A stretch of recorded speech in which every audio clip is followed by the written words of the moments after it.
അല്ല, ഞാൻ തുടങ്ങുകയാണോ അതോ വല്ലതും പറയുന്നുണ്ടോ? ഞാൻ ആളുകൾ കയറിക്കൊണ്ടിരിക്കട്ടെ. ആയിക്കോട്ടെ, 2 മിനിറ്റ് ആയിക്കോട്ടെ.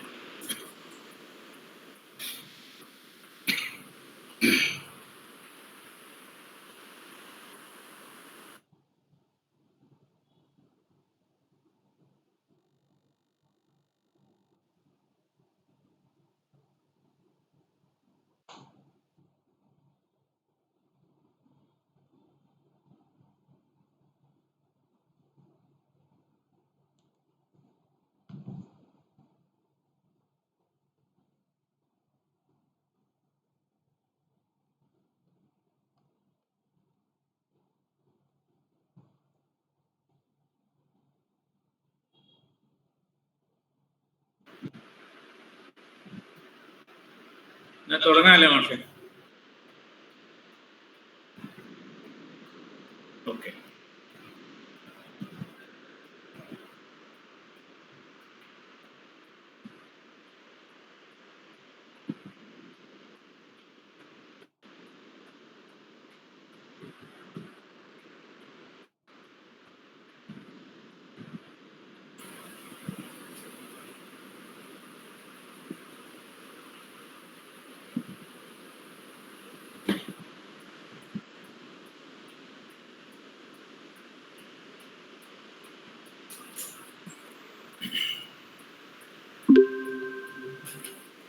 സുഹൃത്തുക്കളെ, ഇപ്പൊ നമ്മളുടെ ഗവേഷകരുടെ ഓറിയന്റേഷൻ പ്രോഗ്രാമിന്റെ ഭാഗമായിട്ടുള്ള ഈ ക്ലാസ്സുകളിൽ ഇന്ന് നമ്മളുടെ കൂടെയുള്ളത് പ്രൊഫസർ എം വി നാരായണൻ മാഷാണ്. അദ്ദേഹത്തെ ഏതെങ്കിലും തരത്തിൽ നിങ്ങളെ പരിചയപ്പെടുത്തേണ്ട ആവശ്യമില്ല. നമുക്ക് ലഭിക്കാവുന്ന ഒരു മികച്ച റിസോഴ്സ് പേഴ്സണാണ് നാരായണൻ മാഷ് എന്ന് ഇവിടെയുള്ള എല്ലാവർക്കും അറിയാം. അദ്ദേഹത്തിൻ്റെ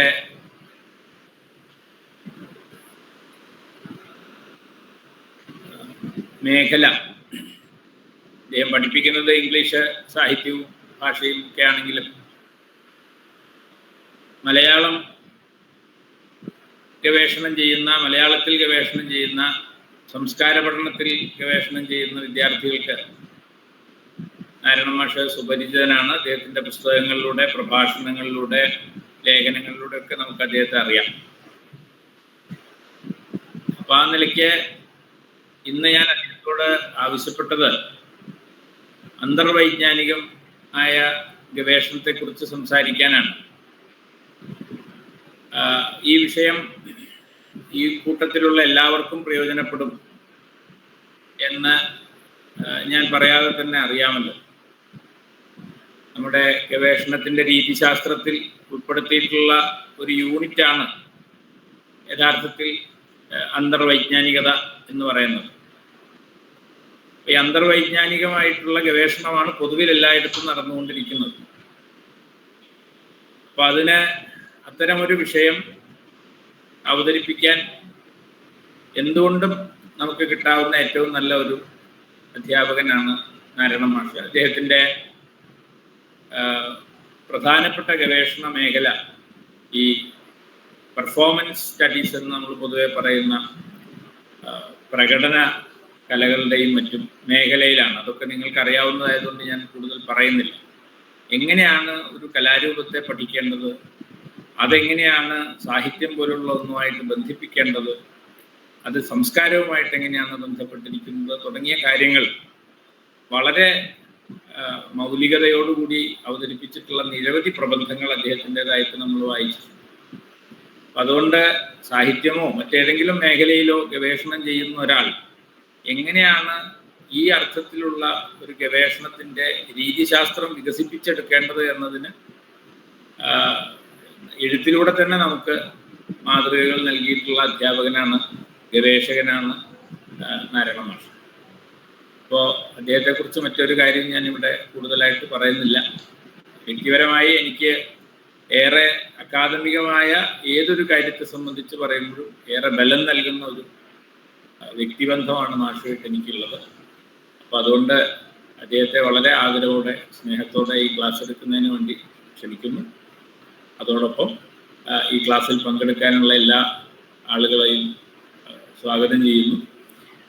ഈ ക്ലാസ് നമ്മൾ റെക്കോർഡ് ചെയ്യുന്നുണ്ട്. തീർച്ചയായിട്ടും നമ്മുടെ വെബ്സൈറ്റിൽ ഇത് ഉൾപ്പെടുത്തും.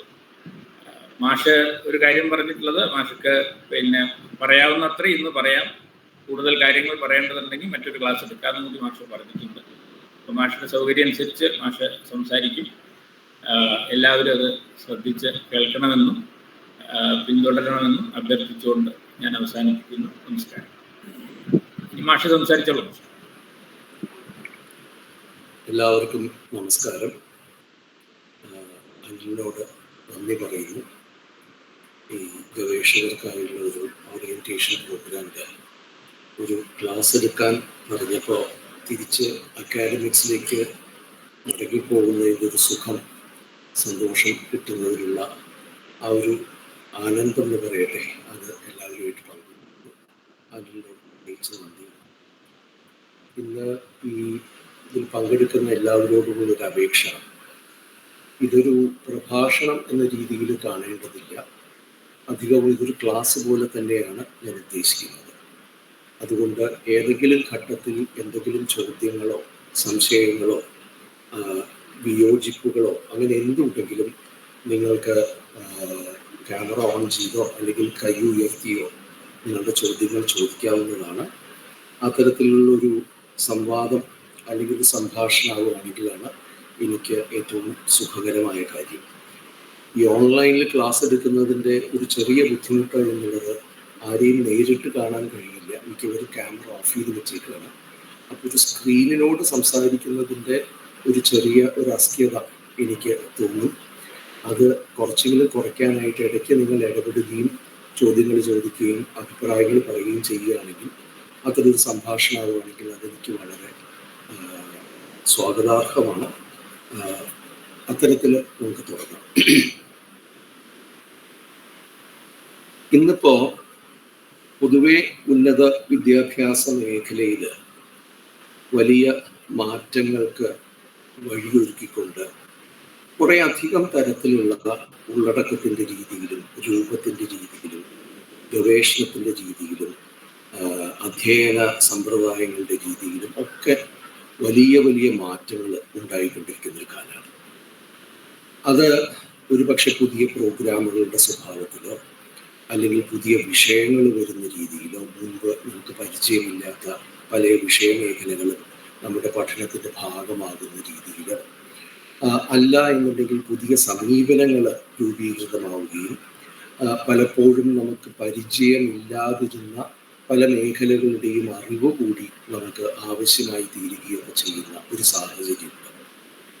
ഇത്തരം മാറ്റങ്ങളിൽ ഒരുപക്ഷെ ഏറ്റവും പ്രധാനമായി തീർന്നിരിക്കുന്ന ഒന്ന് നേരത്തെ അനിൽ സൂചിപ്പിച്ച ഇന്റർ ഡിസിപ്ലിനാരിറ്റി അല്ലെങ്കിൽ അന്തർവൈജ്ഞാനികത എന്ന് മലയാളത്തിൽ ഉപയോഗിക്കാറുണ്ട്. പല വിഷയമേഖലകളെയും കൂട്ടിച്ചേർത്തുകൊണ്ട് അവയിൽ ഏതെങ്കിലും ഒന്നിലേക്ക് പരിമിതപ്പെടുത്താതെ അവ തമ്മിൽ വളരെ ഫലപ്രദമായ രീതിയിലൊരു രാസപ്രക്രിയയിലൂടെ പുതിയൊരു സമീപനം രൂപീകരിക്കുന്നതിനെയാണ് നമ്മൾ പൊതുവെ അന്തർവൈജ്ഞാനികത അല്ലെങ്കിൽ ഇന്റർ ഡിസിപ്ലിനാരിറ്റി എന്ന് പറയുന്നത്.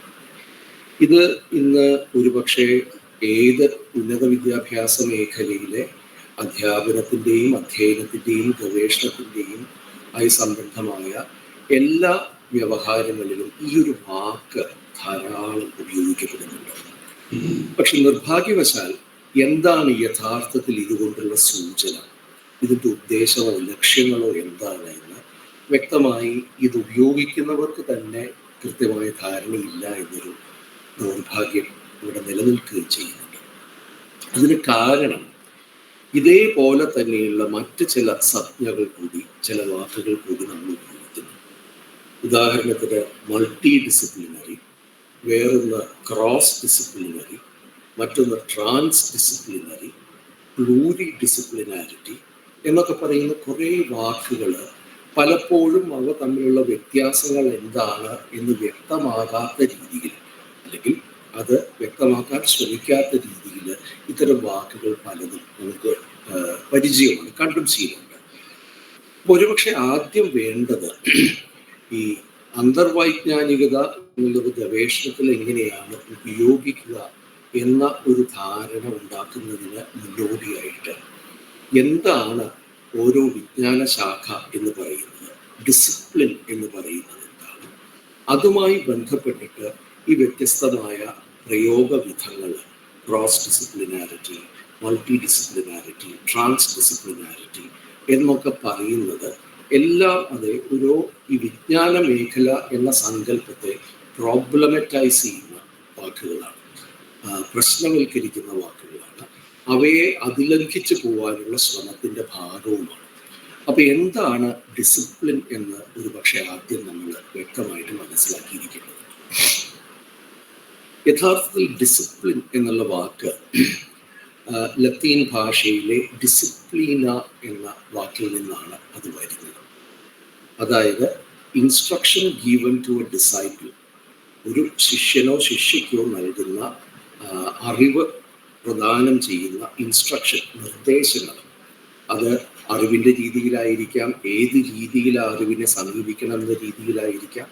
എന്തായാലും ഒരു ഗുരുവിൽ നിന്നോ ഒരു അധ്യാപകരിൽ നിന്നോ ഒരു ശിഷ്യന് ലഭിക്കുന്ന ഇൻസ്ട്രക്ഷനായിട്ട്, പഠിപ്പിക്കലായിട്ടാണ് ഡിസിപ്ലിനെ കാണുന്നത്. ഡിസിപ്ലീന എന്ന വാക്കിൽ സ്വാഭാവികമായിട്ടും ഇതിന് രണ്ട് തരത്തിലുള്ള സൂചനകളുണ്ട്. ഒന്ന്, ഇത് ഒരു അധ്യയന സാഹചര്യത്തെ, സന്ദർഭത്തെ കൃത്യമായിട്ട് സൂചിപ്പിക്കുന്നുണ്ട്. എന്താണ് പഠിപ്പിക്കുന്നത്?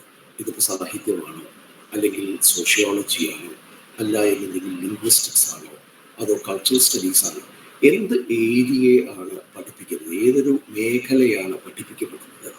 മറ്റൊന്ന്, ആ മേഖലയുമായി ചേർന്ന് നിൽക്കുന്ന, അതിൻ്റെ ഉള്ളടക്കവും രൂപവുമായി ബന്ധപ്പെട്ട് നിൽക്കുന്ന, അതിനനുയോജ്യമായ ഒരു മോഡ് ഓഫ് ഇൻസ്ട്രക്ഷൻ നമ്മൾ അധ്യയന രീതി എന്ന് പറയുന്നത്. അല്ലെങ്കിൽ അതിനെ എന്താണ്, വേറൊരു മലയാളം വാക്ക് ഉപയോഗിക്കുമല്ലോ, നിങ്ങൾക്കറിയോ എന്താണ് വേറൊരു വാക്ക് ഉപയോഗിക്കുമല്ലോ, പെഡഗോജി എന്നുള്ളതിന് മോഡ് ഓഫ് ഇൻസ്ട്രക്ഷൻ എന്നൊരു വാക്ക് ഉപയോഗിക്കുമല്ലോ, ബോധനശാസ്ത്രം. ബോധനശാസ്ത്രം. അതിന് പറയാനല്ല, അവർ പറയാൻ കൂടിയായിട്ടാണ് ഞാൻ ശ്രമിക്കുന്നത്. ബാക്കിയുള്ളവർക്ക് പറയാം, ഞാൻ ഇടയ്ക്ക് അങ്ങോട്ട് ചോദിക്കും, അപ്പോൾ ആരെങ്കിലും ഉത്തരം പറയുന്നതായിരിക്കും. ബോധനശാസ്ത്രം. അപ്പം എന്താണ് പഠിപ്പിക്കുന്നത്, എന്ത് വിഷയമേഖലയാണ് പഠിപ്പിക്കുന്നത് ഒരു വശത്ത്. രണ്ടാമത്, ആ വിഷയമേഖലയുമായി ബന്ധപ്പെട്ട് ഉരുത്തിരിഞ്ഞു വന്നിട്ടുള്ള, കാലക്രമേണ ഉരുത്തിരിഞ്ഞു വന്നിട്ടുള്ള ഒരു ബോധനശാസ്ത്രം, ബോധന സമ്പ്രദായം എന്ന് പറയുന്നത്. അപ്പം അത് നമുക്ക് വ്യക്തമായിട്ട് അറിയാം. കാരണം സാഹിത്യം പഠിപ്പിക്കുന്ന പോലെയല്ല ഒരുപക്ഷെ ഫിസിക്സ് പഠിപ്പിക്കുന്നത്. ഫിസിക്സിൽ തിയറിയുണ്ട്, പ്രാക്ടിക്കലുണ്ട്. നിങ്ങൾ പഠിക്കുന്ന കാര്യങ്ങൾ കൃത്യമായി ലാബിൽ പോയോ അല്ല എന്നുണ്ടെങ്കിൽ മറ്റ് സാഹചര്യങ്ങളോ ആ പരീക്ഷണങ്ങൾ നടത്തുകയും ആ തിയറിയിൽ പറയുന്ന ഫലങ്ങളിലേക്ക് എത്തിച്ചേരുകയും ചെയ്യുന്ന ഒരു രീതിശാസ്ത്രമുണ്ട്. അത് തിയറിയുടെ രീതിശാസ്ത്രം മാത്രമല്ല, ഈ പ്രായോഗികമായ പ്രവൃത്തിയുടെ, പ്രാക്ടിക്കലായിട്ടുള്ള ആ പ്രയോഗത്തിൻ്റെ, അതിന് വേണ്ടിയിട്ടുള്ള ഒരു രീതിശാസ്ത്രവും അതിൻ്റെ ഭാഗമായിട്ട് നിൽക്കുന്നുണ്ട്. അപ്പോൾ സയൻസിൽ പറയുമ്പോൾ പലപ്പോഴും എക്സ്പെരിമെൻറ്റേഷൻ, അല്ല ഒബ്സർവേഷൻ, എക്സ്പെരിമെൻറ്റേഷൻ, ഡെമോൺസ്ട്രേഷൻ, ഫൈൻഡിങ് എന്നൊക്കെ പറയും. നിങ്ങൾ ഒരു ഹൈപ്പോത്തസിസ് മുമ്പാക്കം വയ്ക്കുന്നു, അത് ശരിയാണോ എന്ന് പരീക്ഷിച്ചു നോക്കുന്നു, അല്ലെങ്കിൽ നിങ്ങളത് നിരീക്ഷണത്തിലൂടെ അത് ശരിയാണോ എന്ന് നിങ്ങൾ കണ്ടെത്താൻ ശ്രമിക്കുന്നു. ആ നിരീക്ഷണ പരീക്ഷണ പ്രക്രിയയുടെ ഫലമായിട്ട് നിങ്ങളൊരു അറിവിലേക്ക് എത്തുന്നു. അപ്പോൾ ആദ്യകാലങ്ങളിൽ ഫിസിക്സ്, ബയോളജി മുതലായ ശാസ്ത്രീയ വിഷയങ്ങളിൽ ആദ്യകാലങ്ങളിൽ നേരത്തെ കണ്ടെത്തിയിരിക്കുന്ന അറിവുകളെ തന്നെ നമ്മൾ ആവർത്തിച്ച അത്തരം പരീക്ഷണങ്ങളും നിരീക്ഷണങ്ങളും നടത്തി ആ പ്രത്യേകമായ കണ്ടെത്തലുകളിലേക്ക് നമ്മൾ തന്നെ എത്തിച്ചേരുകയും അതിലൂടെ നമ്മൾക്കൊരു രീതിശാസ്ത്രം സ്വായത്തമാവുകയും പിന്നീട് ഗവേഷണത്തിന്റെ ഘട്ടത്തിലെത്തുമ്പോൾ ആ രീതിശാസ്ത്രത്തെ ഉപജീവിച്ച്, അല്ലെങ്കിൽ ആ രീതിശാസ്ത്രം ഉപയോഗിച്ചുകൊണ്ട് തന്നെ പുതിയ അറിവുകൾ നിർമ്മിക്കുകയും ചെയ്യുന്ന ഒരു പ്രക്രിയ. ഇതെല്ലാം ഡിസിപ്ലിൻ്റെ ഭാഗമായിട്ട് മാറും. ഇപ്പോൾ സാഹിത്യത്തിൽ വരുമ്പോൾ ഞാൻ അതിപ്പോൾ പറയുന്നില്ല, നിങ്ങൾക്ക് ആലോചിക്കാം. നിങ്ങൾ ക്ലാസ്സുകളിൽ BA-ക്കും MA-ക്കും ഒക്കെ പഠിച്ചിരുന്ന ഒരു രീതിയുണ്ട്. എങ്ങനെയാണ് ഒരു കവിതയെ സമീപിക്കേണ്ടത്, ഏത് രീതിയിലാണ് ഒരു കവിതയെ വായിക്കേണ്ടത്, എങ്ങനെയാണ് ആ കവിതയെ വ്യാഖ്യാനിക്കേണ്ടത്, അത് മറ്റു കവിതകളുമായി എങ്ങനെ ബന്ധപ്പെടുന്നു, അല്ലെങ്കിൽ മറ്റ് സാഹിത്യ ശാഖകളുമായിട്ട് എങ്ങനെ ബന്ധപ്പെടുന്നു, അതുമല്ല എന്നുണ്ടെങ്കിൽ ആ കാലഘട്ടത്തിലെ ജീവിതവുമായി അനുഭവ തലങ്ങളുമായി അതെങ്ങനെ ബന്ധപ്പെടുന്നു, ഇത് കണ്ടെത്താനുള്ള ചില രീതികൾ, ചില സമ്പ്രദായങ്ങൾ നമ്മൾ ക്ലാസ് മുറികളിൽ നിന്നും സ്വായത്തമാക്കുന്നു. ആ സ്വായത്തമാക്കിയ രീതിശാസ്ത്രങ്ങളെ നിങ്ങൾ പിന്നീട് നിങ്ങളുടെ ഗവേഷണത്തിൽ ഉപയോഗിക്കുകയും പുതിയ കണ്ടെത്തലുകൾ, പുതിയ വായനകൾ, പുതിയ അർത്ഥങ്ങളുടെ ഉത്പാദനം എന്നിവ നിങ്ങൾക്ക് സാധ്യമാവുകയും ചെയ്യും. അതുകൊണ്ടാണ് ഈ പെഡഗോജിക്കൽ കോണ്ടെക്സ്റ്റ്, ബോധനശാസ്ത്രപരമായ ഒരു സന്ദർഭം ഡിസിപ്ലിനിൽ നിൽക്കുന്നത്. പക്ഷെ അതേപോലെ തന്നെ അതിനകത്ത് രണ്ടാമത്തെ ഘടകമായി നിൽക്കുന്നത് നിയമങ്ങളുടെ അല്ലെങ്കിൽ റെഗുലേഷൻസിന്റെ, നിങ്ങൾക്ക് എന്ത് ചെയ്യാം, എന്ത് ചെയ്തുകൂടാ, ഏതാണ് അനുവദനീയം, ഏതാണ് അനുവദനീയമല്ലാത്തത് എന്ന് പറയുന്ന ചില കാര്യങ്ങൾ കൂടി ഓരോ വിജ്ഞാന മേഖലയുമായി ബന്ധപ്പെട്ട് ഉണ്ടായി വരുന്നുണ്ട്.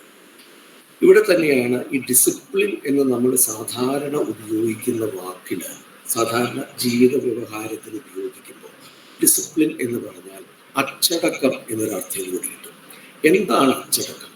അച്ചടക്കം എന്ന് പറഞ്ഞാൽ ഏത് രീതിയിൽ പെരുമാറണം, എങ്ങനെയാണ് പെരുമാറേണ്ടത്, ഇന്ന ആളുകളോട് അല്ലെങ്കിൽ വ്യത്യസ്തമായ വിഭാഗത്തിലുള്ള ആളുകളോട് ഏത് രീതിയിലാണ് സമീപിക്കേണ്ടത്, ഇത്തരത്തിലുള്ള പെരുമാറ്റ വ്യവഹാരങ്ങളുടെ ഒരു രീതിശാസ്ത്രം. അല്ല എന്നുണ്ടെങ്കിൽ ഒരു മര്യാദയുടെ, നല്ല പെരുമാറ്റത്തിൻ്റെ, മാനുഷികമായി എങ്ങനെയാണ് മറ്റുള്ളവരെ സമീപിക്കേണ്ടത് എന്ന് പറയുന്നതിനെ സംബന്ധിച്ചും അവനവൻ പെരുമാറുന്ന രീതിയെ സംബന്ധിച്ചും ചില നിയമാവലികൾ. തീർച്ചയായും ആ നിയമാവലികൾ മാറിക്കൊണ്ടിരിക്കും. സമൂഹത്തിൻ്റെ മാറ്റമനുസരിച്ച് ഏത് ശരി ഏത് തെറ്റ് എന്ന് മാറിക്കൊണ്ടിരിക്കും. പക്ഷെ ഓരോ കാലത്തും നിയമങ്ങളുടേതായ ഒരു വ്യവസ്ഥ, എന്ത് ശരി എന്ത് തെറ്റ്, ഏതാണ് അംഗീകൃതം ഏതാണ് അംഗീകൃതമല്ലാത്തത് എന്നൊരു വ്യവസ്ഥ ഏതൊരു കാലഘട്ടത്തിലും ഉണ്ടായിരിക്കും. അത്തരത്തിലൊരു വ്യവസ്ഥ ഓരോ വിജ്ഞാന മേഖലയുമായി ബന്ധപ്പെട്ട് കൂടി ഉണ്ടാകും. അപ്പോൾ നമ്മൾ മനസ്സിലാക്കേണ്ടത് ഡിസിപ്ലിൻ എന്നുള്ള വാക്കിന് ഈ രണ്ട് അർത്ഥങ്ങളുണ്ട്. ഒന്ന്, എന്താണ് പഠിപ്പിക്കുന്നത്, അതിൻ്റെ സമീപനവും രീതിശാസ്ത്രവും എന്താണ്. രണ്ട്, ആ മേഖലയുമായി ബന്ധപ്പെട്ടുള്ള ചില നിയമാവലികൾ, ചില അച്ചടക്കങ്ങൾ, ചില സമീപന സമ്പ്രദായങ്ങൾ എന്നത് കൂടി അതിൻ്റെ ഭാഗമായിട്ടുണ്ട്. അപ്പൊ ഇങ്ങനെയാണ് ഡിസിപ്ലിൻ അല്ലെങ്കിൽ വിജ്ഞാന മേഖല എന്നൊരു സംജ്ഞയെ നമ്മൾ മനസ്സിലാക്കുന്നുണ്ടെന്നുണ്ടെങ്കിൽ എന്ന് തൊട്ടാണ് ഇത്തരമൊരു സങ്കല്പം ഉണ്ടായത് എന്നുള്ളത് പ്രധാനമാണ്. കാരണം ഡിസിപ്ലീന എന്നുള്ള വാക്ക് ലത്തീനിൽ നിന്നാണ് വരുന്നത് എന്ന് ഞാൻ ആദ്യം സൂചിപ്പിച്ചു. അപ്പോൾ ആദ്യകാലം മുതൽ തന്നെ ഈ ഡിസിപ്ലീന എന്ന് പറയുന്ന സങ്കല്പം ഉണ്ടായിരുന്നു എന്ന് ചോദിച്ചാൽ ഉണ്ടായിരുന്നു. കാരണം അധ്യയനം നടക്കുന്ന കാലത്തോളം, പഠിപ്പിക്കല്, വിജ്ഞാനത്തിൻ്റെ വിതരണവും വിജ്ഞാനത്തിൻ്റെ ഉൽപാദനവും നിലനിന്നിരുന്ന കാലം ഈ ഡിസിപ്ലിൻ എന്നുള്ള സങ്കല്പം ഉണ്ടായിരുന്നു. പക്ഷെ ഇന്ന് നമ്മൾ അറിയുന്ന ഡിസിപ്ലിൻസ്, സാഹിത്യം, സാമൂഹ്യശാസ്ത്രം, രാഷ്ട്രമീമാംസ, അല്ല എന്നുണ്ടെങ്കിൽ ഫിസിക്സ്, കെമിസ്ട്രി എന്ന് പറയുന്ന ആധുനികമായ ഈ ഇന്ന് നമ്മൾ പരിചയപ്പെട്ടിട്ടുള്ള വിജ്ഞാന മേഖലകൾ വളരെ അടുത്ത കാലത്ത് മാത്രം ഉരുത്തിരിഞ്ഞവയാണ്. പ്രധാനമായും ആധുനികതയുടെ സന്ദർഭത്തിൽ പാശ്ചാത്യ നാടുകളിൽ ഉയർന്നു വന്ന ഒരു പ്രത്യേക വിദ്യാഭ്യാസ ക്രമത്തിൻ്റെയും ഒരു അധ്യയന സംസ്കാരത്തിൻ്റെയും ഭാഗമായാണ് അതുണ്ടായിരുന്നത്. അതിലൊരു ചെറിയൊരു കാര്യം സൂചിപ്പിക്കേണ്ടി വരും. അതുവരെ ഉണ്ടായിരുന്ന ഒരു ലോകബോധം എന്ന് പറയുന്നത് ആത്യന്തികമായി ദൈവീകമായ ഒരു സാന്നിധ്യത്തിൻ്റെ ഫലമായി നിലനിൽക്കുന്ന ഒരു ലോകം, ദൈവത്തിൻ്റെ ഇച്ഛ അനുസരിച്ച് അല്ലെങ്കിൽ ദൈവങ്ങളുടെ ഇച്ഛയ്ക്കനുസരിച്ച് അവർ നിശ്ചയിക്കുന്ന വിധിക്കനുസരിച്ച്, ഫെയ്റ്റ് എന്ന അർത്ഥത്തിൽ അവർ നിശ്ചയിക്കുന്ന വിധിക്കനുസരിച്ച് നടന്നു പോകുന്ന ഒരു ലോകം എന്നതിനുപരിയായി, അല്ലെങ്കിൽ ദൈവകേന്ദ്രീകൃതമായ, ഈശ്വര കേന്ദ്രീകൃതമായ ഒരു ലോകവീക്ഷണത്തിൽ നിന്നും മനുഷ്യ കേന്ദ്രീകൃതമായ ലോകവീക്ഷണത്തിലേക്കുള്ള ചുവട് മാറ്റമാണ് യഥാർത്ഥത്തിൽ ബോധോദയം മുതൽ ജ്ഞാനോദയം മുതൽ ആധുനികതയുടെ പ്രക്രിയയിൽ നമുക്ക് കാണുന്നത്. ആ ഒരു പ്രക്രിയയിൽ സംഭവിച്ച ഏറ്റവും പ്രധാനപ്പെട്ട കാര്യം എന്നത് മനുഷ്യനെ തന്നെ ലോകത്തിൻ്റെ കേന്ദ്രസ്ഥാനത്ത് നിർത്തുകയാണ് ചെയ്യുന്നത്. ഈ ഫ്രെഡറിക് നീച്ചെ ഒരു ഘട്ടത്തിൽ പറയുന്നുണ്ട്, ഗോഡ് ഈസ് ഡെഡ് എന്ന് പറയുന്നുണ്ട്. ദൈവം മരിച്ചുപോയി. എന്താ ഈ ദൈവം മരിച്ചുപോയി എന്ന് പറയുന്നതിൻ്റെ അർത്ഥം? ഈശ്വരവിശ്വാസം ഇല്ല എന്നോ നാസ്തികനാണെന്നോ അല്ല അതിൻ്റെ സൂചന. മറിച്ച് ദൈവം എന്ന് പറയുന്ന ഒരു സങ്കല്പം, ആ ദൈവത്തിൽ നിന്നും ഉരുത്തിരിഞ്ഞു വരുന്ന ഒരു ലോകം എന്ന് പറയുന്ന സങ്കല്പം ഇല്ലാതാവുകയും ദൈവമില്ലാത്ത ഒരു ലോകം എന്ന് പറഞ്ഞാൽ മനുഷ്യന് കേന്ദ്രസ്ഥാനം നൽകുന്ന, ലോകത്തെ മുഴുവനും അറിയാനും ലോകത്തെ മുഴുവനും നിയന്ത്രിക്കാനും മനുഷ്യന് കെൽപ്പുണ്ട് എന്ന ഒരു ബോധത്തിൽ നിന്നും തുടങ്ങുന്ന ഒരു ലോകവീക്ഷണത്തെയാണ് നീച്ചെ ഗോഡ് ഈസ് ഡെഡ്, ദൈവം മരിച്ചുപോയി എന്ന രീതിയിൽ പറഞ്ഞിരിക്കുന്നത്.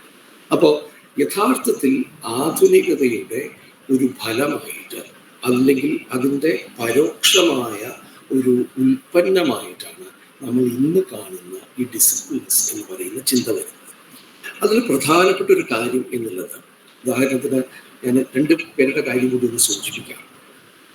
ഇമാനുവൽ കാന്റ് എന്ന പാശ്ചാത്യ ഇമാനുവൽ കാന്റ് KANT എന്ന പാശ്ചാത്യ തത്വചിന്തകൻ, അദ്ദേഹത്തിൻ്റെ മോഡേണിറ്റിയെ കുറിച്ചുള്ള അദ്ദേഹത്തിൻ്റെ ഒരു പ്രസിദ്ധമായ ലേഖനത്തിൽ അദ്ദേഹം പറയുന്നുണ്ട്, സപ്പേറെ ഓഡെ എന്ന് പറയുന്നുണ്ട്. സപ്പേറെ ഓഡെ എന്ന് പറയാൻ അറിയുവാനായിട്ട് നിങ്ങൾ ധൈര്യം സംഭരിക്കൂ എന്നാണ്. അതായത് പരമ്പരാഗത സമൂഹങ്ങളിൽ അതുവരെ ഉണ്ടായിരുന്ന കാര്യം എന്നത് ഒരു ഗുരുമുഖത്ത് നിന്നും ശിക്ഷണം സ്വീകരിക്കുകയും ഗുരു പറയുന്ന അല്ലെങ്കിൽ മുൻപ് എഴുതി വച്ചിരിക്കുന്ന കാര്യങ്ങൾ മുഴുവൻ സത്യമായി അംഗീകരിക്കുകയും ചെയ്യുന്നതിന് പകരം നിങ്ങളുടെ സ്വന്തം ബുദ്ധിയെ ഉപയോഗിക്കുവാനും ചിന്തിക്കുവാനും, തിങ്ക്, ഡെയർ ടു തിങ്ക് എന്നാണ് ആ വാക്കിൻ്റെ അർത്ഥം. നിങ്ങൾ ചിന്തിക്കാനുള്ള ധൈര്യം അവലംബിക്കും. ചിന്തിക്കുക എന്ന് പറഞ്ഞാൽ നിങ്ങളുടെ സ്വന്തം ബുദ്ധി ഉപയോഗിച്ച് നിങ്ങൾ ലോകത്തെ മനസ്സിലാക്കുകയും ആ ലോകത്തെ മനസ്സിലാക്കുന്നതനുസരിച്ച് നിങ്ങൾക്ക് ലോകവുമായുള്ള അനുഭവത്തെ ചിട്ടപ്പെടുത്തുകയും അതനുസരിച്ച് ജ്ഞാനങ്ങൾ ഉൽപ്പാദിപ്പിക്കുവാനുള്ള ധൈര്യം സംഭരിക്കൂ എന്നാണ് ഇമാനുവൽ കാന്റ് പറയുന്നത്.